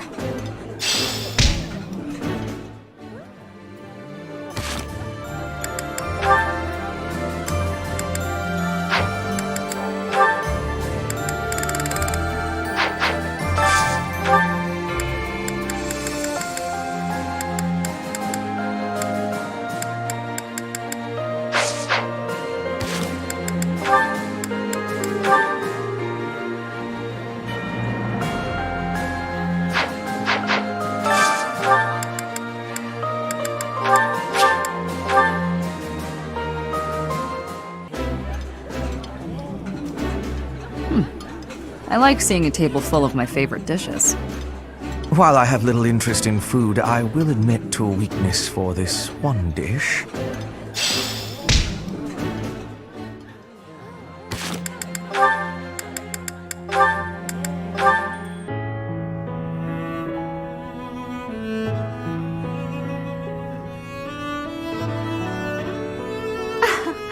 I never imagined I'd see you again. Indeed. Emil, I've missed you so much. How long has it been since we last spoke? Since you left House Bartels, I was 8. And just look at you now, all grown up. I notice that you still indulge in sweets. It makes me happy to see that you're still the same in some ways. It has been some time since I've tasted such a thing. Well, of course. That's because this is a recipe only Mother and I know of. Oh no, you've gotten crumbs all over your face. Sit still while I wipe them off. Stop it. Oh, come on. Allow me to be your big sis. It won't hurt you to indulge me. Mercedes, the little brother you once loved, he is no longer here. It doesn't matter to me how you've changed. You will always be my baby brother. You are precious to both me and to Mother. Mother is well, I assume. She is very well. You should send her a letter. She'd be so thrilled. I suppose. Mother has always borne a deep regret over what happened. We should have brought you with us. We never intended to leave you alone with House Bartels. Perhaps not. But it was wise of Mother to have only taken you. As the heir, if she had taken me, Father would have searched relentlessly for us all. And had he found us, I feel certain he'd have killed you both. Yes, that's what Mother said too. He'd have done exactly that. You know, I've heard about what happened. About killing the family of House Bartels. And? Are you afraid of me? Or do you despise me? Neither of those. That isn't why I bring this up. I understand your reasons, but it's a terrible thing to take a life. You understood that even then. I've been waiting a very long time to ask you. Why did you do it? Why did you kill your father? Because I wanted to. I know you're avoiding my question. I can hear it in your voice. I won't ask any further if you don't want to tell me why. But just let me know if you ever feel ready to talk to me about it. Understood. The time may eventually come. Until then, I'll wait patiently.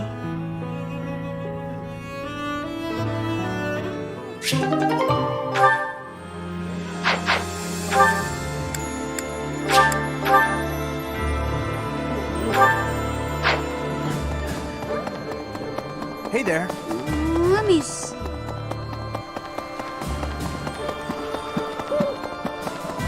A moment, please.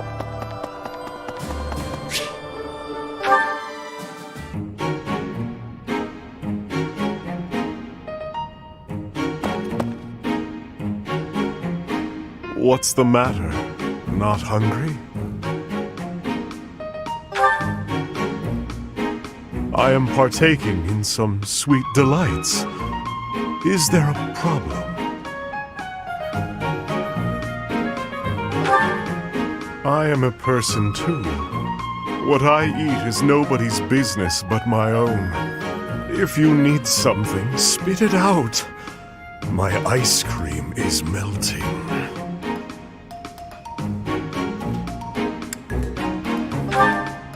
Perhaps after I finish devouring this treat.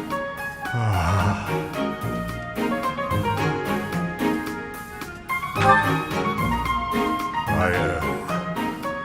And I am not. At the moment, I am Jeritza von Hrim. The Emperor and the army know me only as the Death Knight, but he is merely an illusion. A demon who resides in my heart. He is not me. Not who I am at my core. He thrives and feasts upon blood, death, suffering. So while I sit here eating, I prefer to just be myself. Jeritza, I would like to be who I truly am.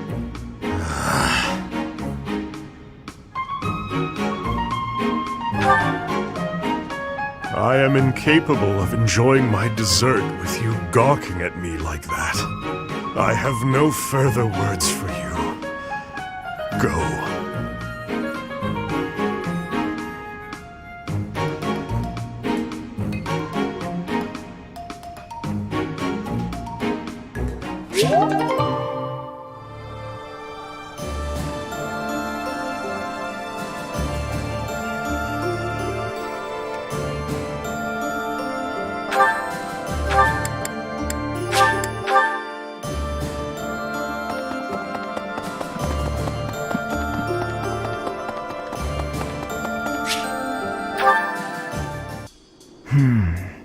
Ah, yes.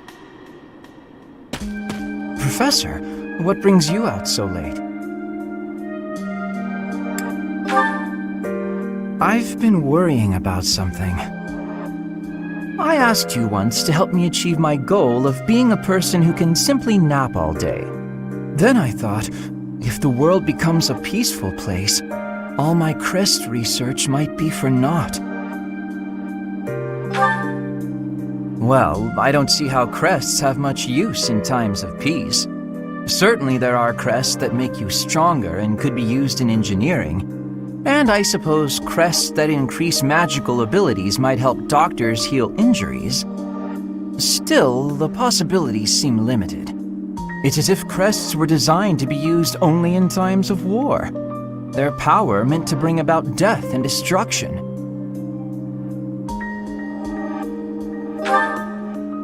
I cannot prove what I say is true, but suppose for a moment that it is. The longer this war goes on, the more useful my crest research becomes.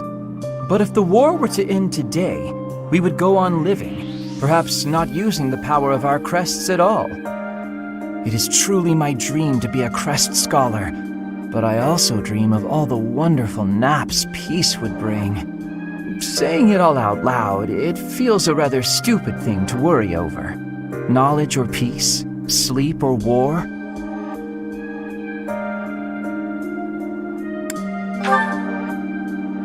You know, you're right. In the end, maybe it's not that stupid after all. It certainly isn't to me. Although if I stop researching crests, I'll have one less excuse to spend time with you. Professor, don't make faces like that. People like you, who listen to my blathering and then nod and smile as though what I say matters, people like you are very precious to me.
I've survived. Were you dead?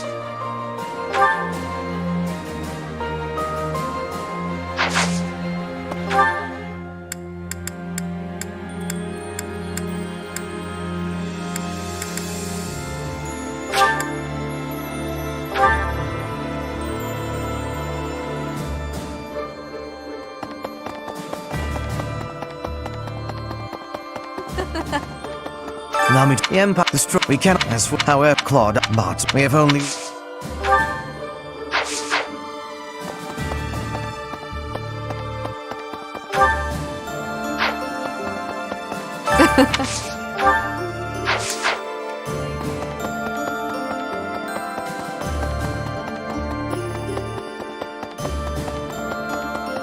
Hello.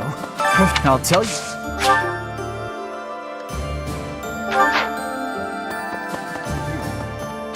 Perhaps.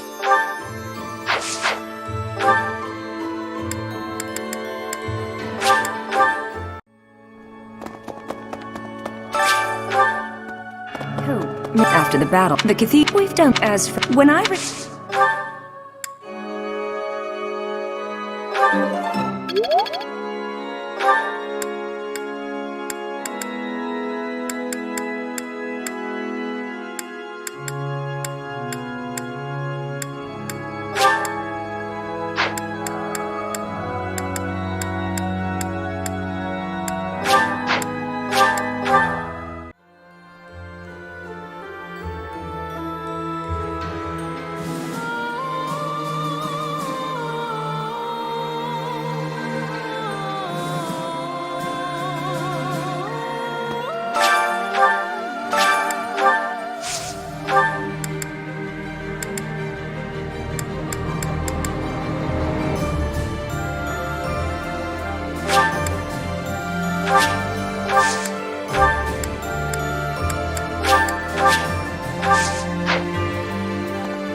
it's incredible.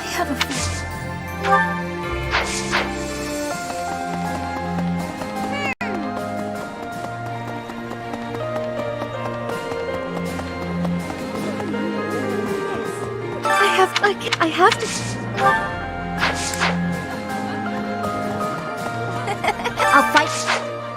I'll fight with.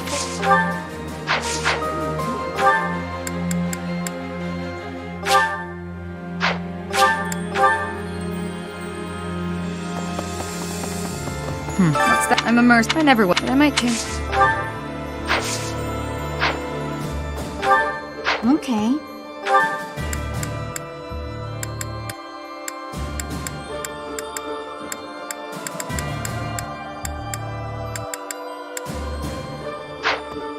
What's that look? I'm immersed. I never will. I might change my.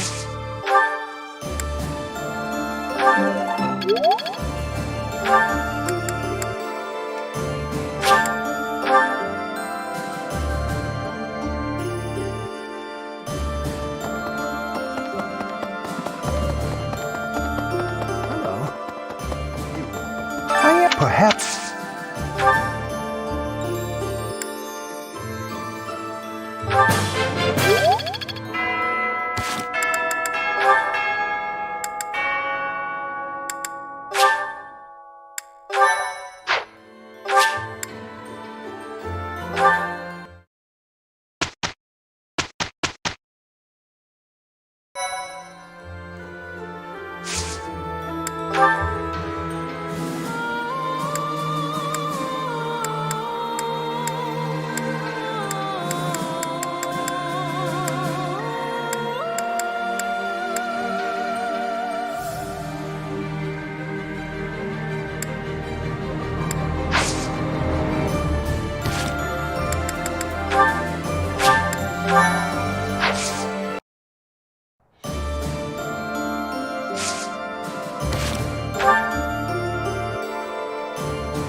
The newly crowned king of the Holy Kingdom of Fargus, Dimitri, has declared fealty to the Church of Seros and is raising an army in preparation for all-out war with the Empire. As leader of the Alliance, Claude maintains a facade of neutrality amidst infighting between those who support and those who oppose the Empire.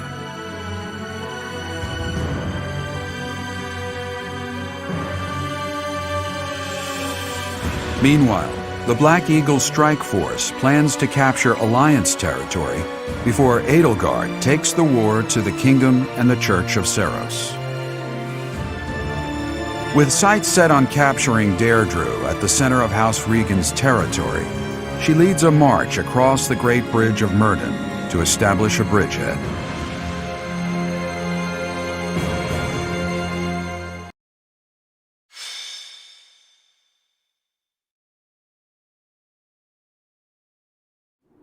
We're about to commence our attack on the Great Bridge of Myrddin.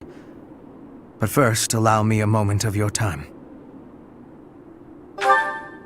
It is something that I can only ask of you. Listen well. It concerns Lady Edelgard's uncle, the regent of the Empire, Lord Arundel. Although he is currently cooperating with Her Majesty, he maintains his own sizable military troops. It seems to me that his plans differ from our own. I assume you recall a certain group's scheming from 5 years ago? Solon and Kranya. They both served Lord Arundel.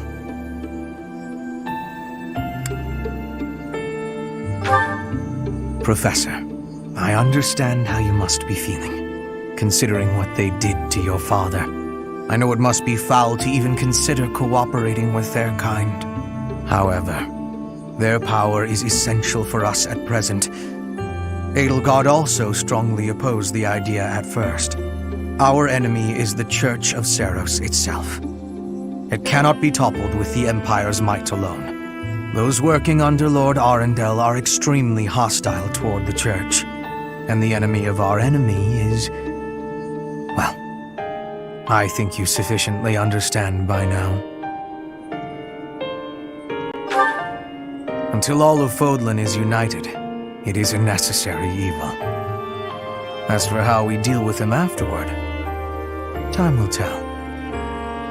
Regardless, Her Majesty and I wish to join our power with yours. You should know that in her heart, Her Majesty regards that group as enemies of herself and her family. They used her father, the former emperor, as a puppet, and murdered her siblings with their vile experimentation. I believe Her Majesty may have told you some of this herself. That is why this was a very painful decision for her to make. I will do all I can to ensure her suffering is not in vain, and I hope I can count on you to do the same. As for all I have told you, please keep it in mind as we march forward. More importantly, I implore you to fight as best you can for Edelgard. From the bottom of my heart, I beg this of you.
Come back soon!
Welcome!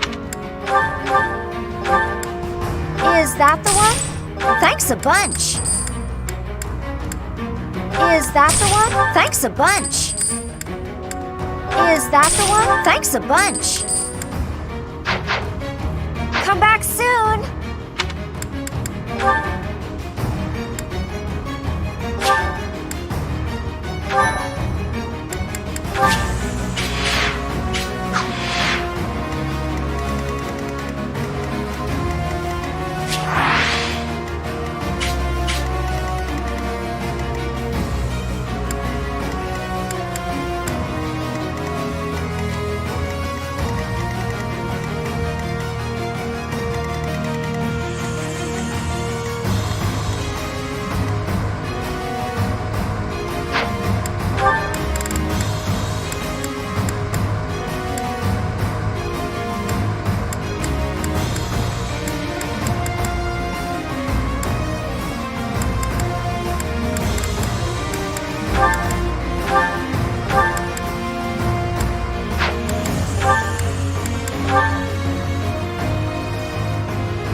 We'll be capturing the Great Bridge of Murden, a key strategic location of the Leicester Alliance.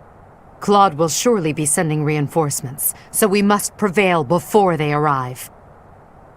Our opponent is Judith, the so-called hero of Daphnel. We can handle her, so long as we don't get careless.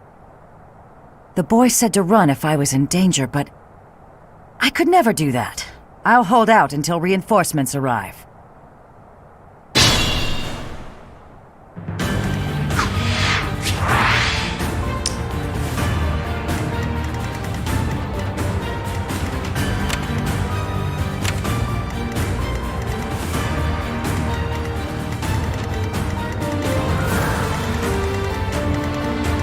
There's no stopping me.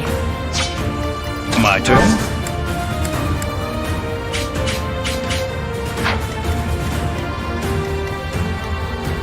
For the Empire!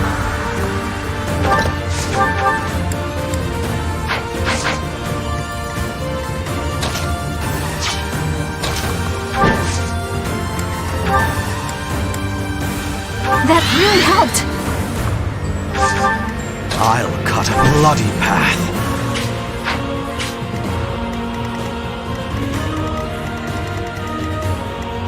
At your service. I'm awake. More fighting.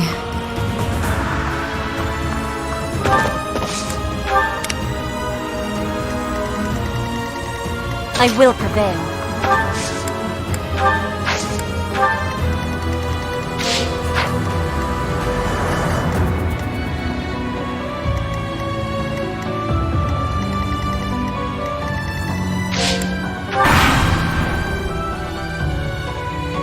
This'll get him.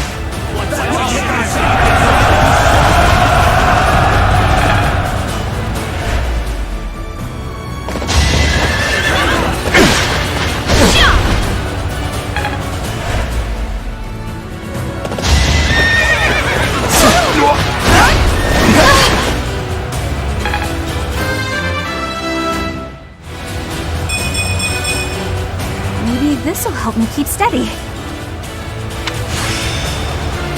I'm glad I'm getting better.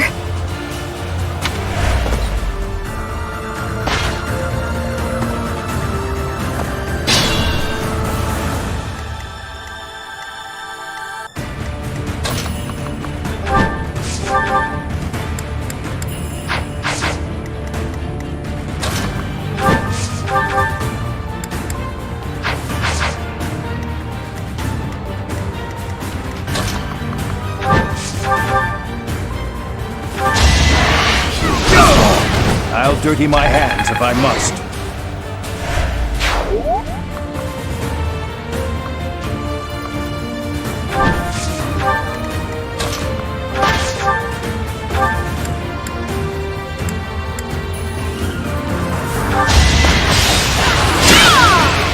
Try harder.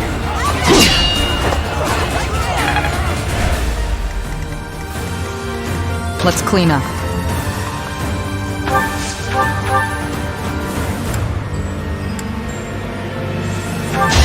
Going for the kill. Thinning their numbers. Ah, perfection.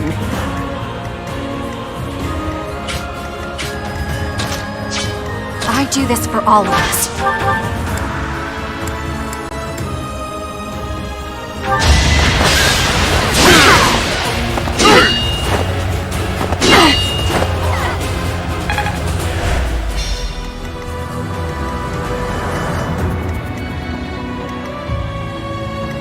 What's my strategy? Allow me to demonstrate! It won't be in vain. Not my best.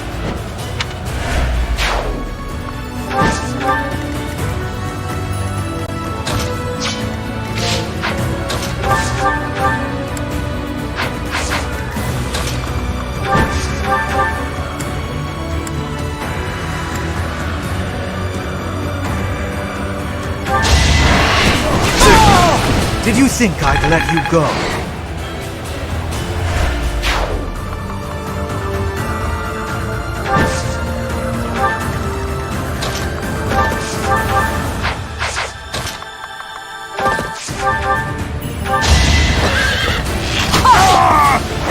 The only possible outcome.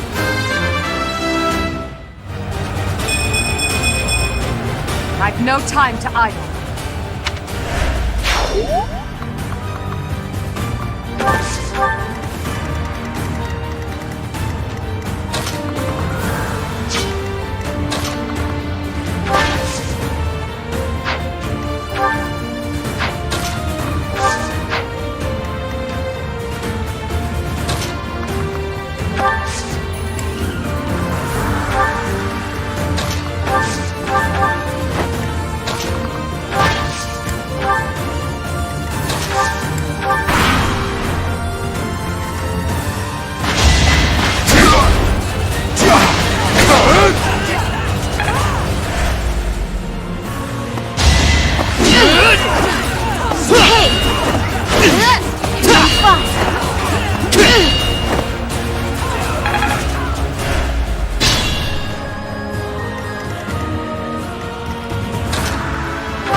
Stay down.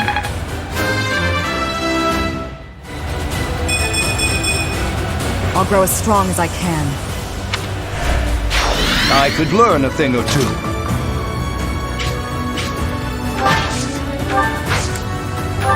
Only a wound.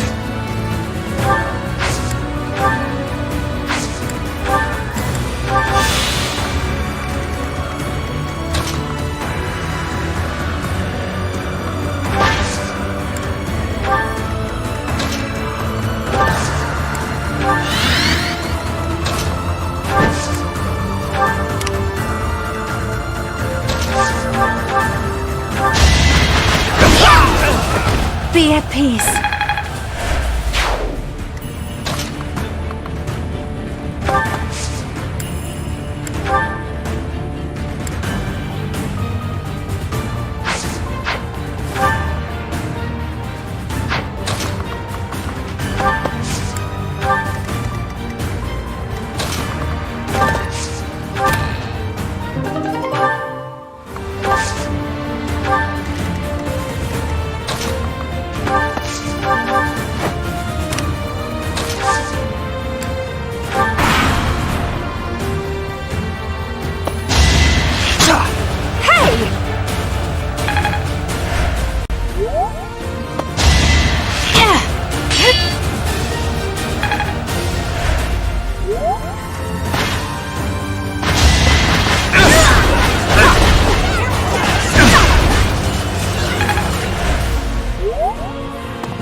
My turn?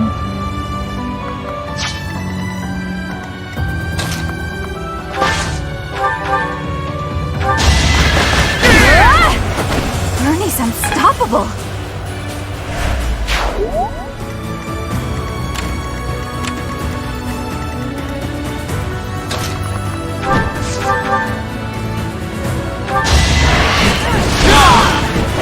Her will demands it.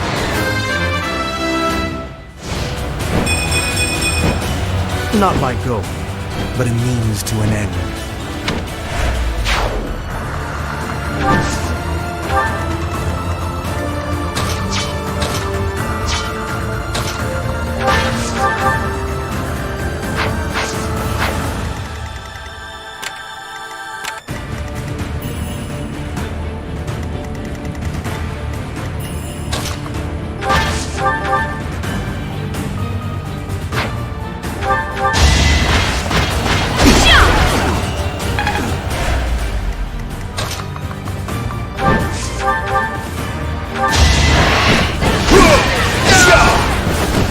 Left me no alternative. There is much to learn from battle.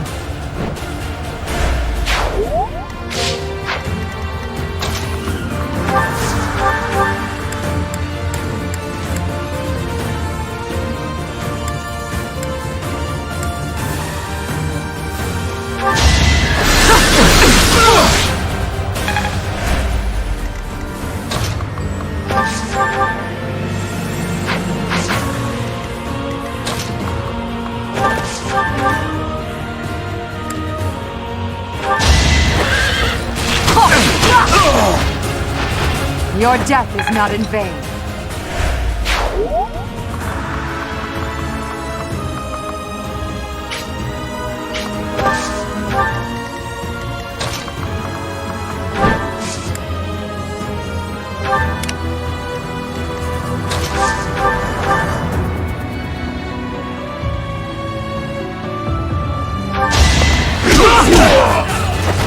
Fight, then rest.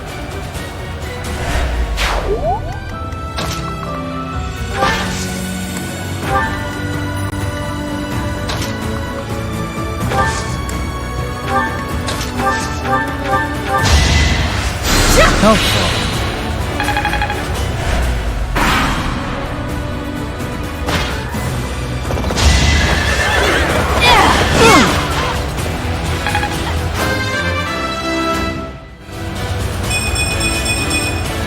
My work's not done.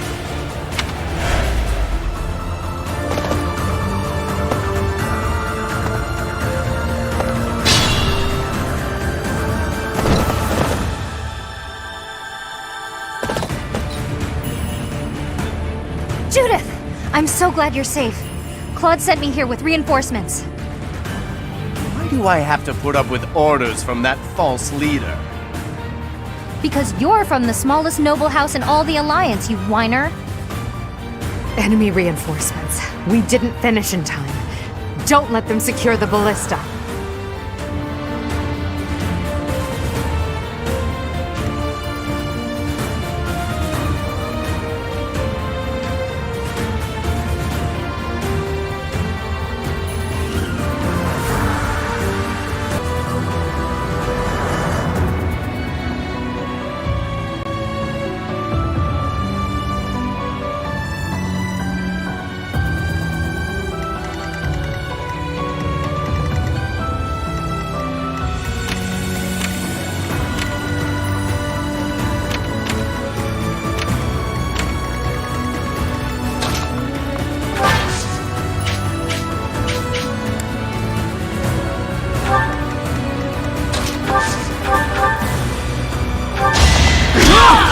How exciting.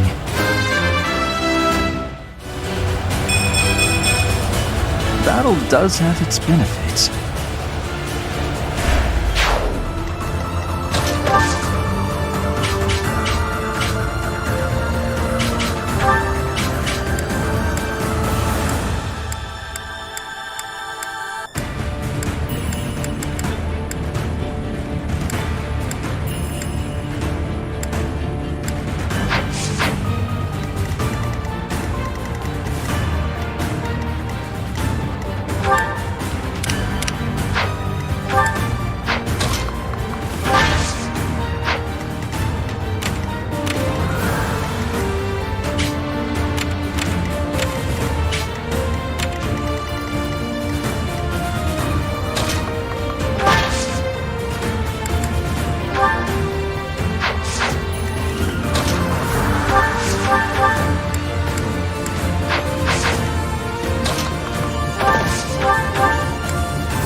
Thinning their numbers.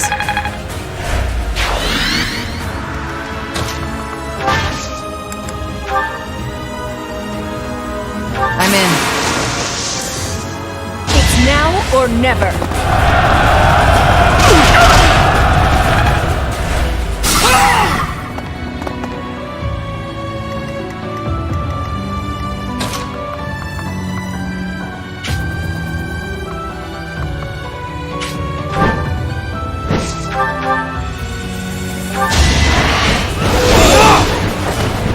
Another victory.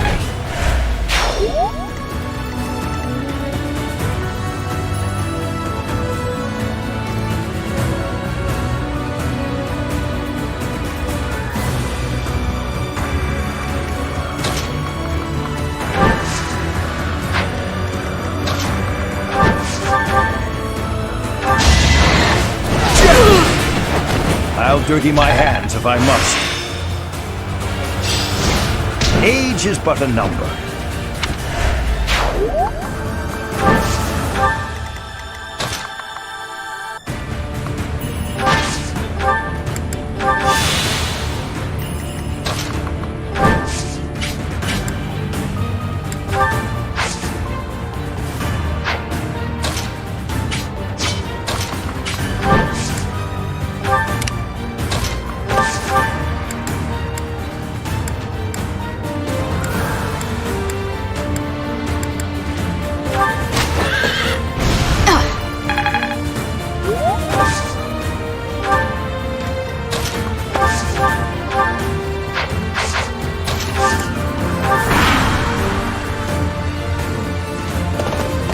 Doesn't matter who you are. I won't hold back, and I won't fall to the Empire.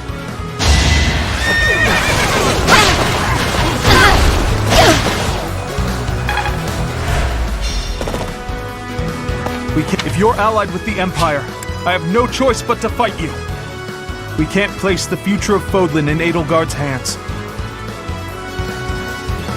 If you're allied with the Empire, I have no choice but to fight you.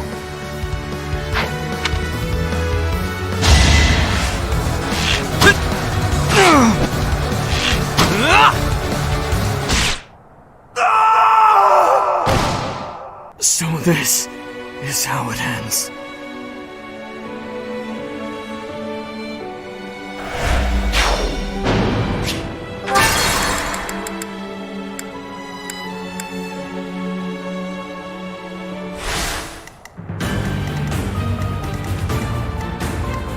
I'll cut a bloody path.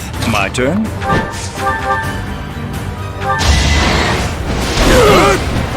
Ignorance is deadly. I still have much to learn.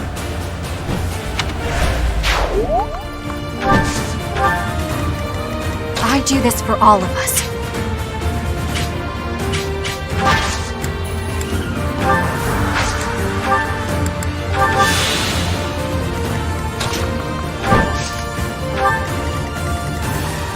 I will prevail. More fighting.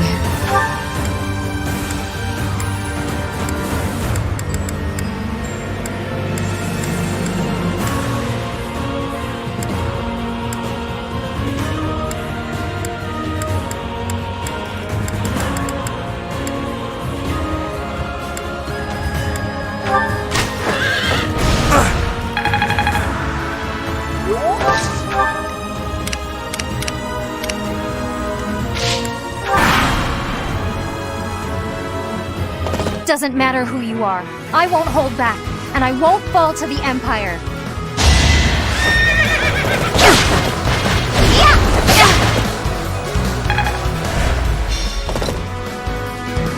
I am helping Claude build the future of Fodlan. Let me paint you a picture.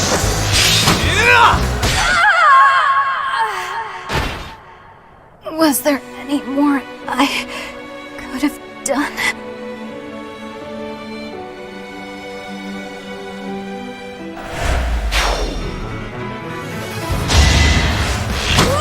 Try harder.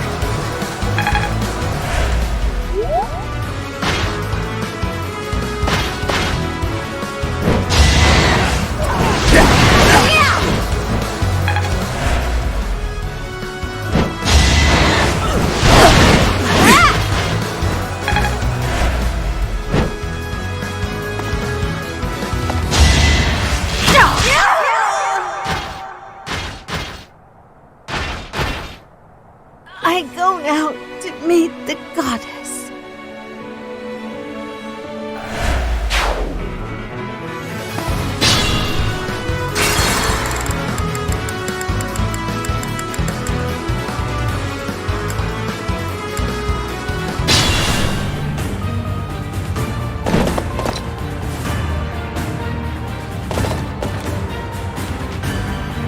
Judith! I'm so glad you're safe. Claude sent me here with reinforcements. Why do I have to put up with orders from that false leader? Because you're from the smallest noble house in all the Alliance, you whiner. Enemy reinforcements. We didn't finish in time. Don't let them secure the ballista.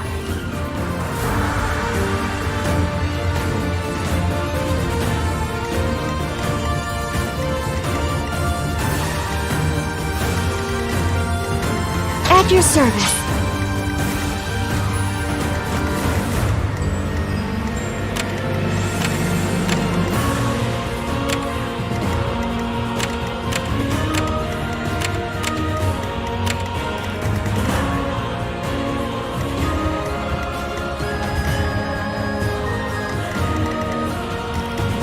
There's no stopping me.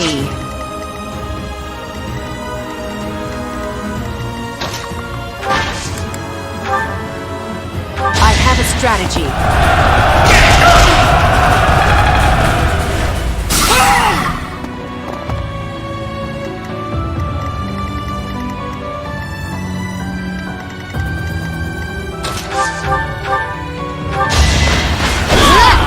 I don't expect forgiveness. I'm awake.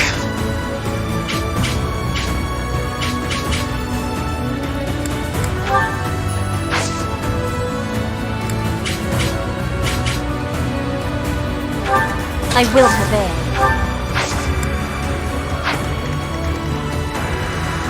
What's my strategy?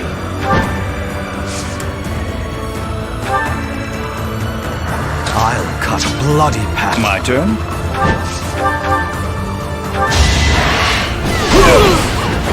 I'll dirty my hands if I must. I still have much to learn.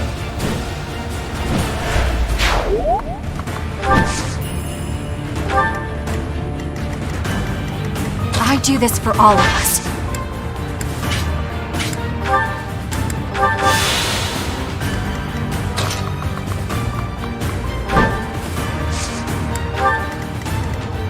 For the Empire!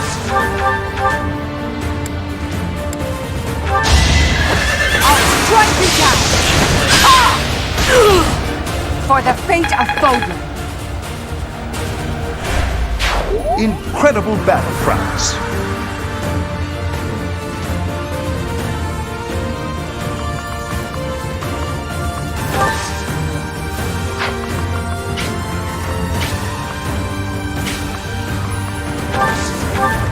Let's clean up.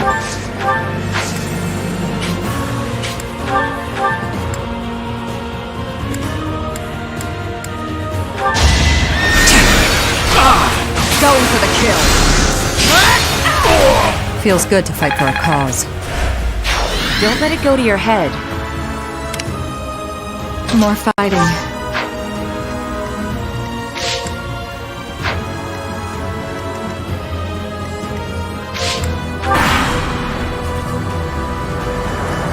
You're all Captain Gerald's enemies, and I will avenge him here.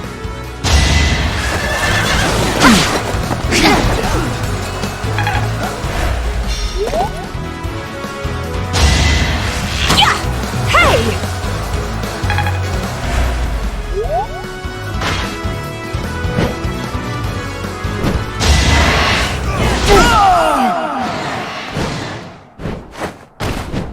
Just my luck to be born in such a dismal time.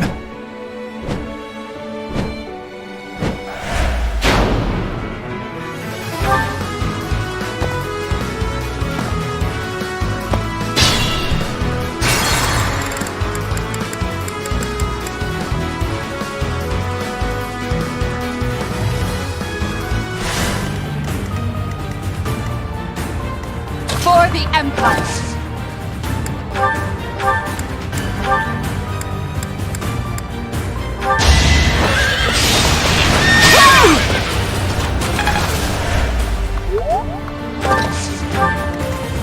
My turn?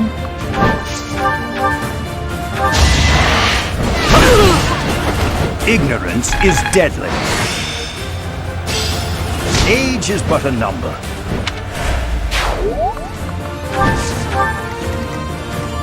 I do this for all of us. Let's clean up.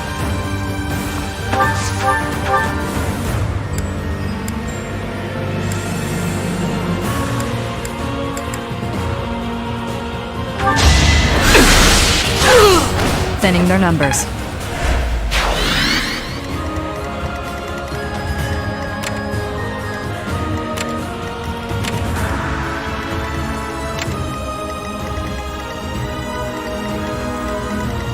I'll cut a bloody path. What's my strategy?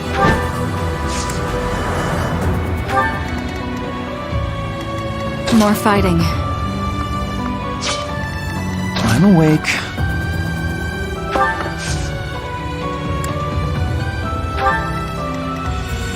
I will prevail.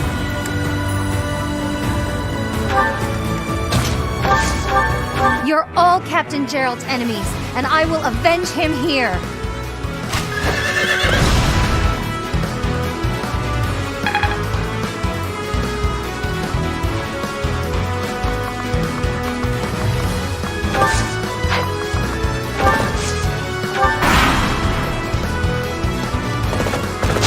another option.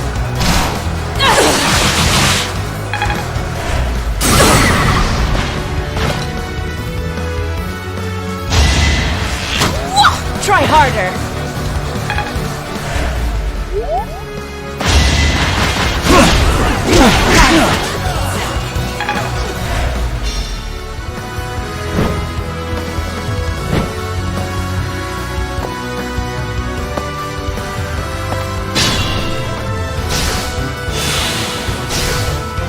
At your service.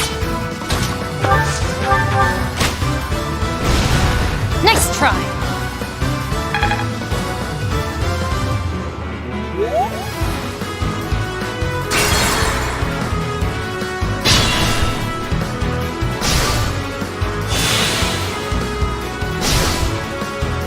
I will prevail.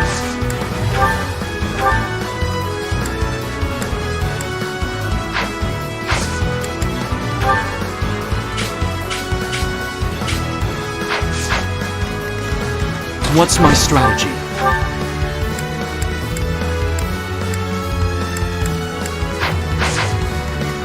I shouldn't strain myself.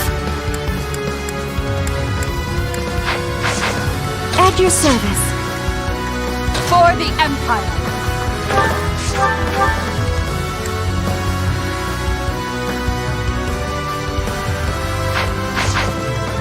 Let's clean up. My turn?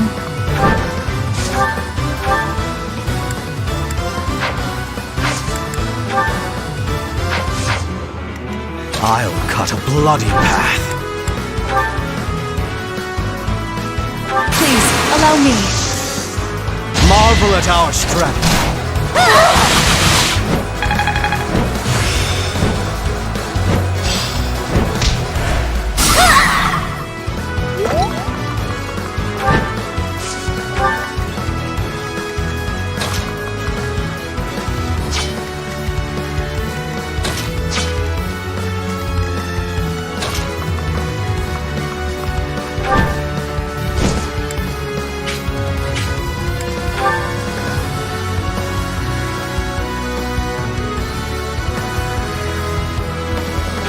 Our chance. It won't be in vain.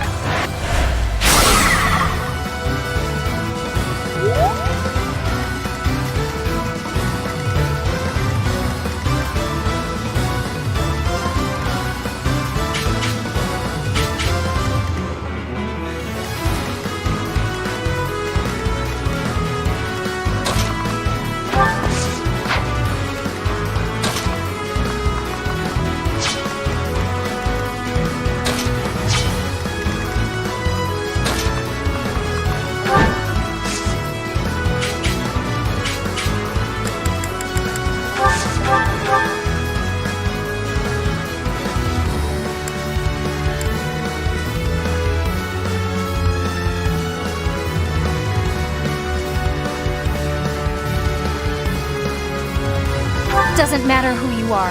I won't hold back, and I won't fall to the Empire. This is critical. The time is right.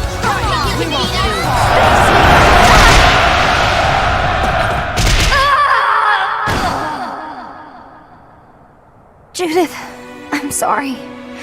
I leave the rest to you.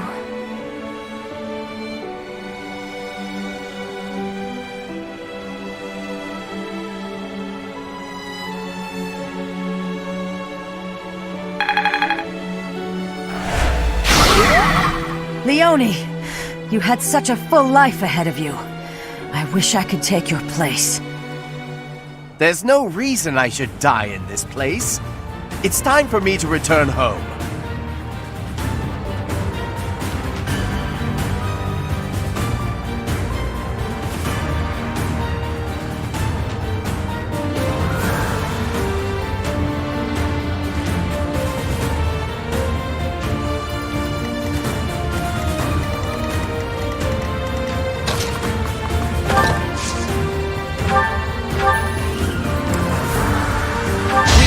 Hold back. The only possible outcome.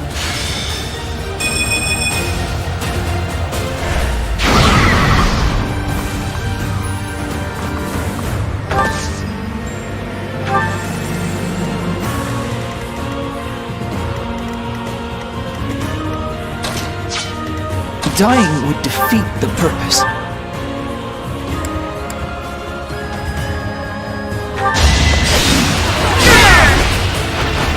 I'll do what it takes.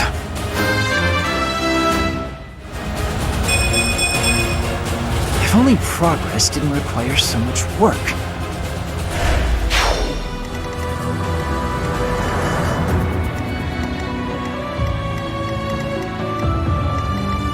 There's no stopping me.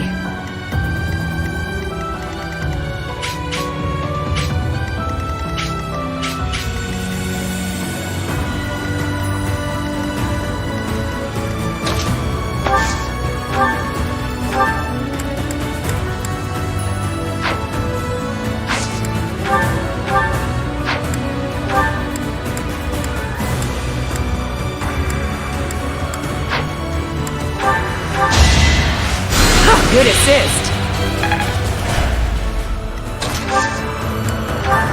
I do this for all of us.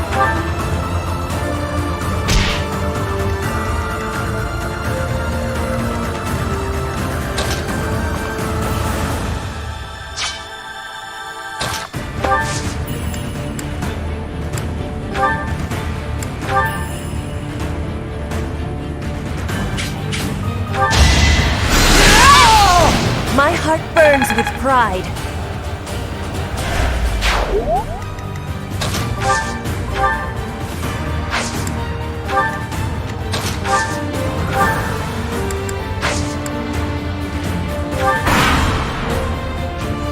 This is it.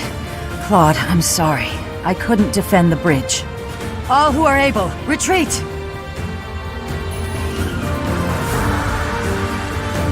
Don't let her escape. If we can take her out now, the Daphnal territory will be ours. That will allow us to march safely through the Alliance.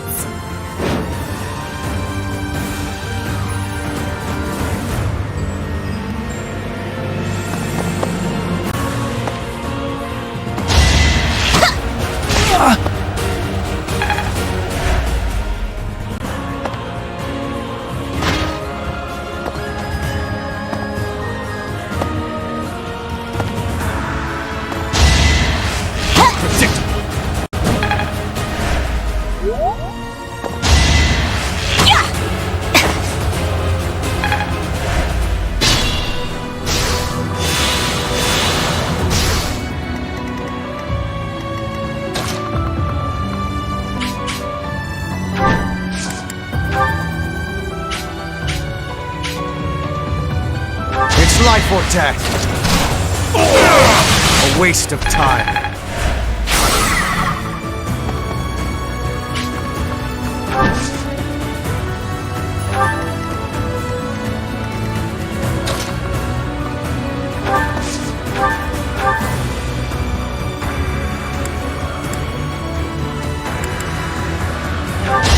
Going for the kill.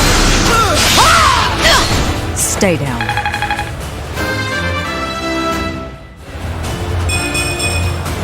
I'll grow as strong as I can. A fine display.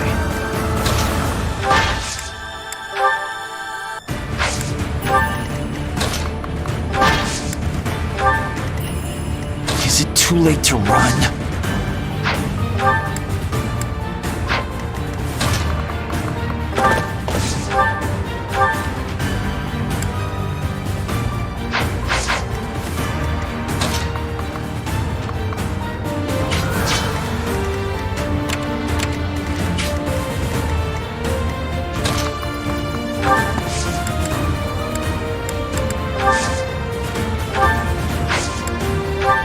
Very helpful.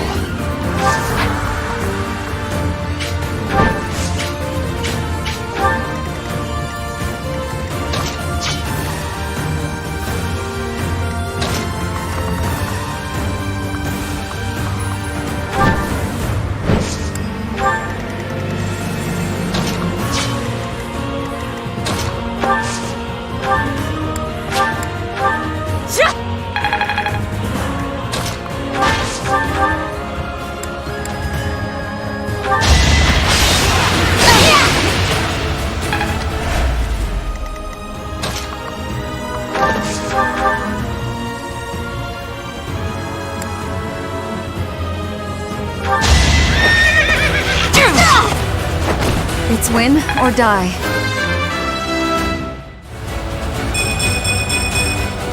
I'm growing, but at what cost? I'm getting the hang of it.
I am helping Claude build the future of Fodlan.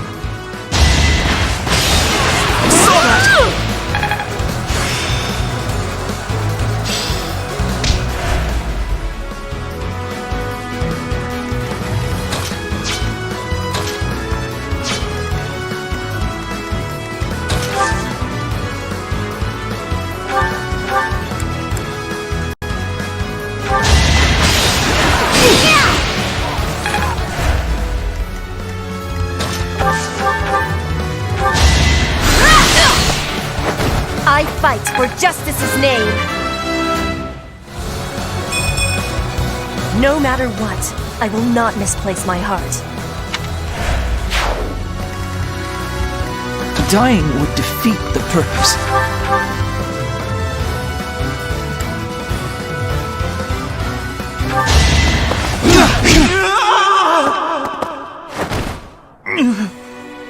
I should have known this would happen.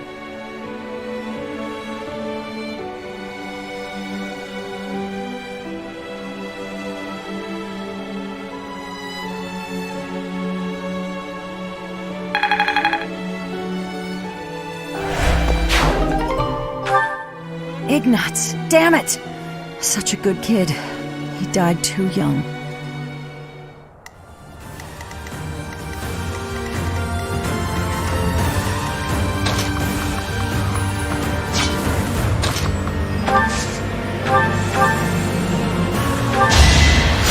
I owe you now.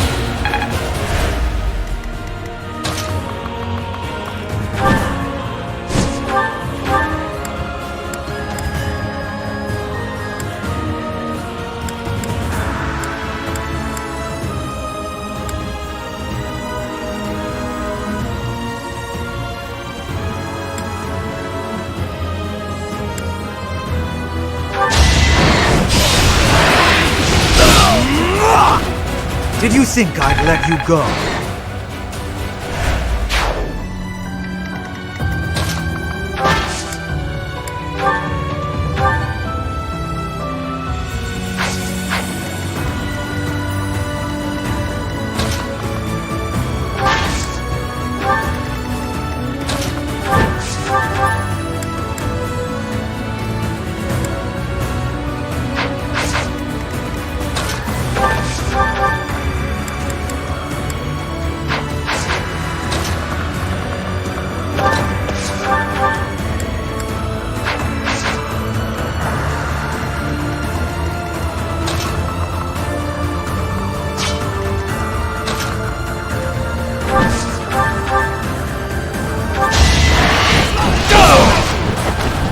This could turn the tides.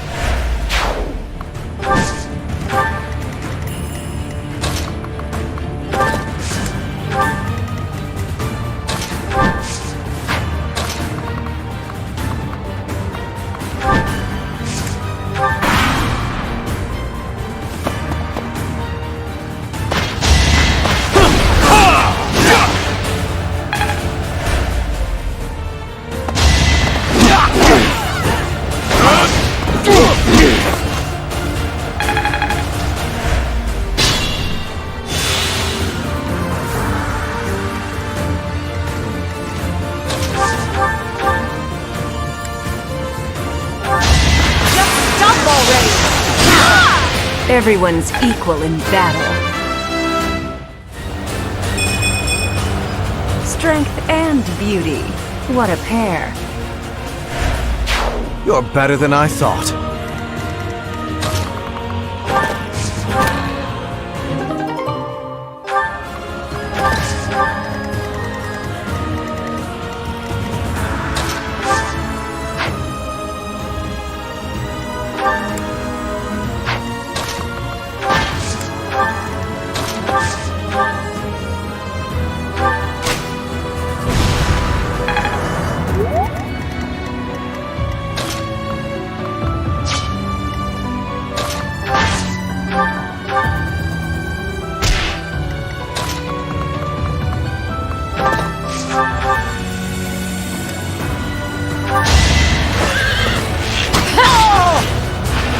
Only thorns left on this rose.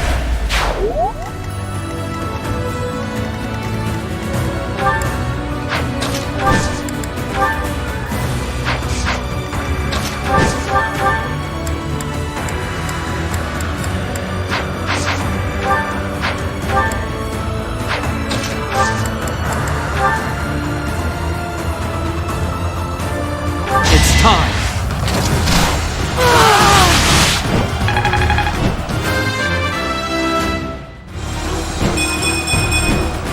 I'll use this power for the greater good.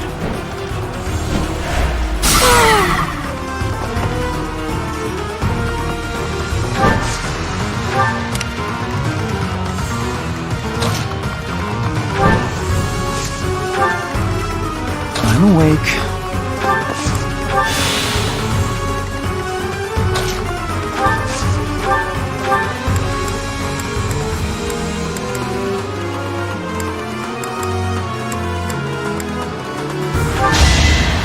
Unexpected.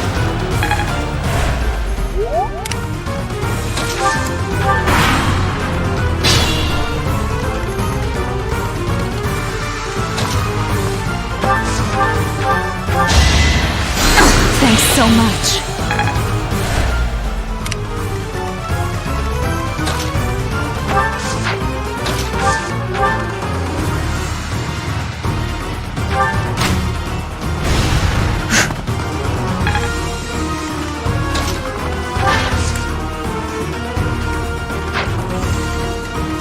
More fighting.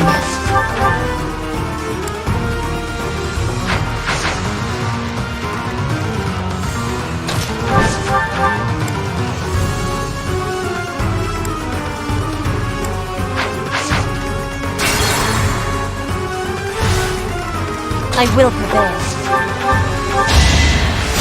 So help me. At your service. For the Empire! More fighting.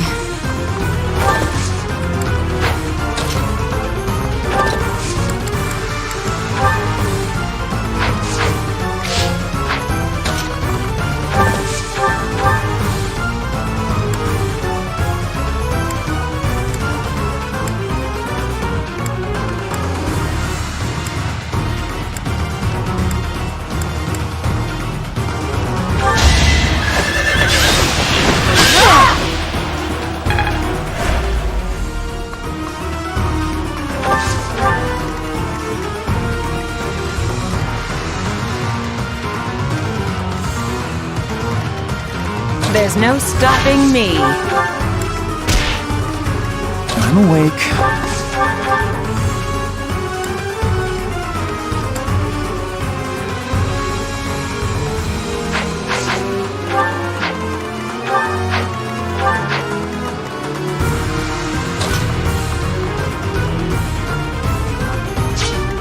I'll cut a bloody path.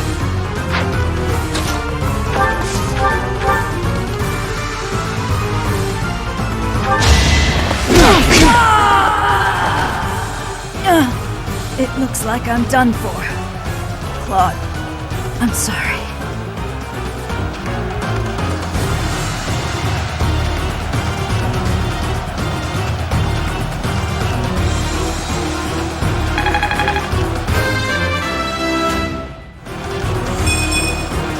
Was Was any of this worth it?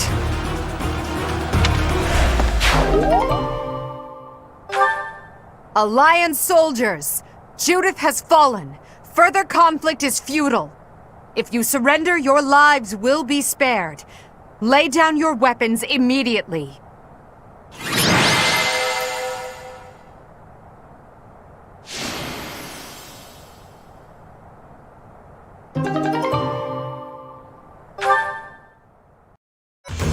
You have all fought well. With this victory, we now have a foothold in the Alliance. The Imperial Army will cross the Aramid River and push the front lines forward. The fight will continue, but do not allow that to stop you from taking pride in our hard-won victory. Ah, this should put a stop to one of Edelgard's choice phrases. Well done, Professor. I believe it was, "If only the Professor were here, we could forge ahead and change the tides of this war." Ferdinand, it is not necessary to tell the Professor such things. We're not the only ones benefiting. The whole Imperial Army is stronger now. Yes, it seems the Empire finally has both of its legs to stand on. Don't you agree? You make it sound as though I can't run the Empire on my own. Perhaps it's more apt to say that the Pegasus has recovered its horn. Judith of Daphne. What a magnificent warrior. I'm happy to have the Professor back just like old times, but I don't think I'll ever get used to this cruel exchange of lives. When there is something you must not be conceding, you must keep fighting. The fighting has been continuing for 5 years. But now I am again witnessing the Professor's power. I hate fighting.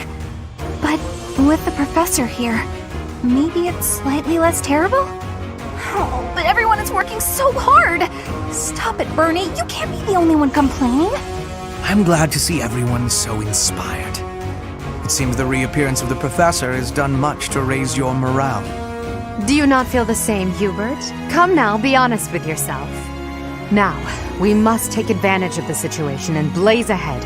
Our path is still a long one.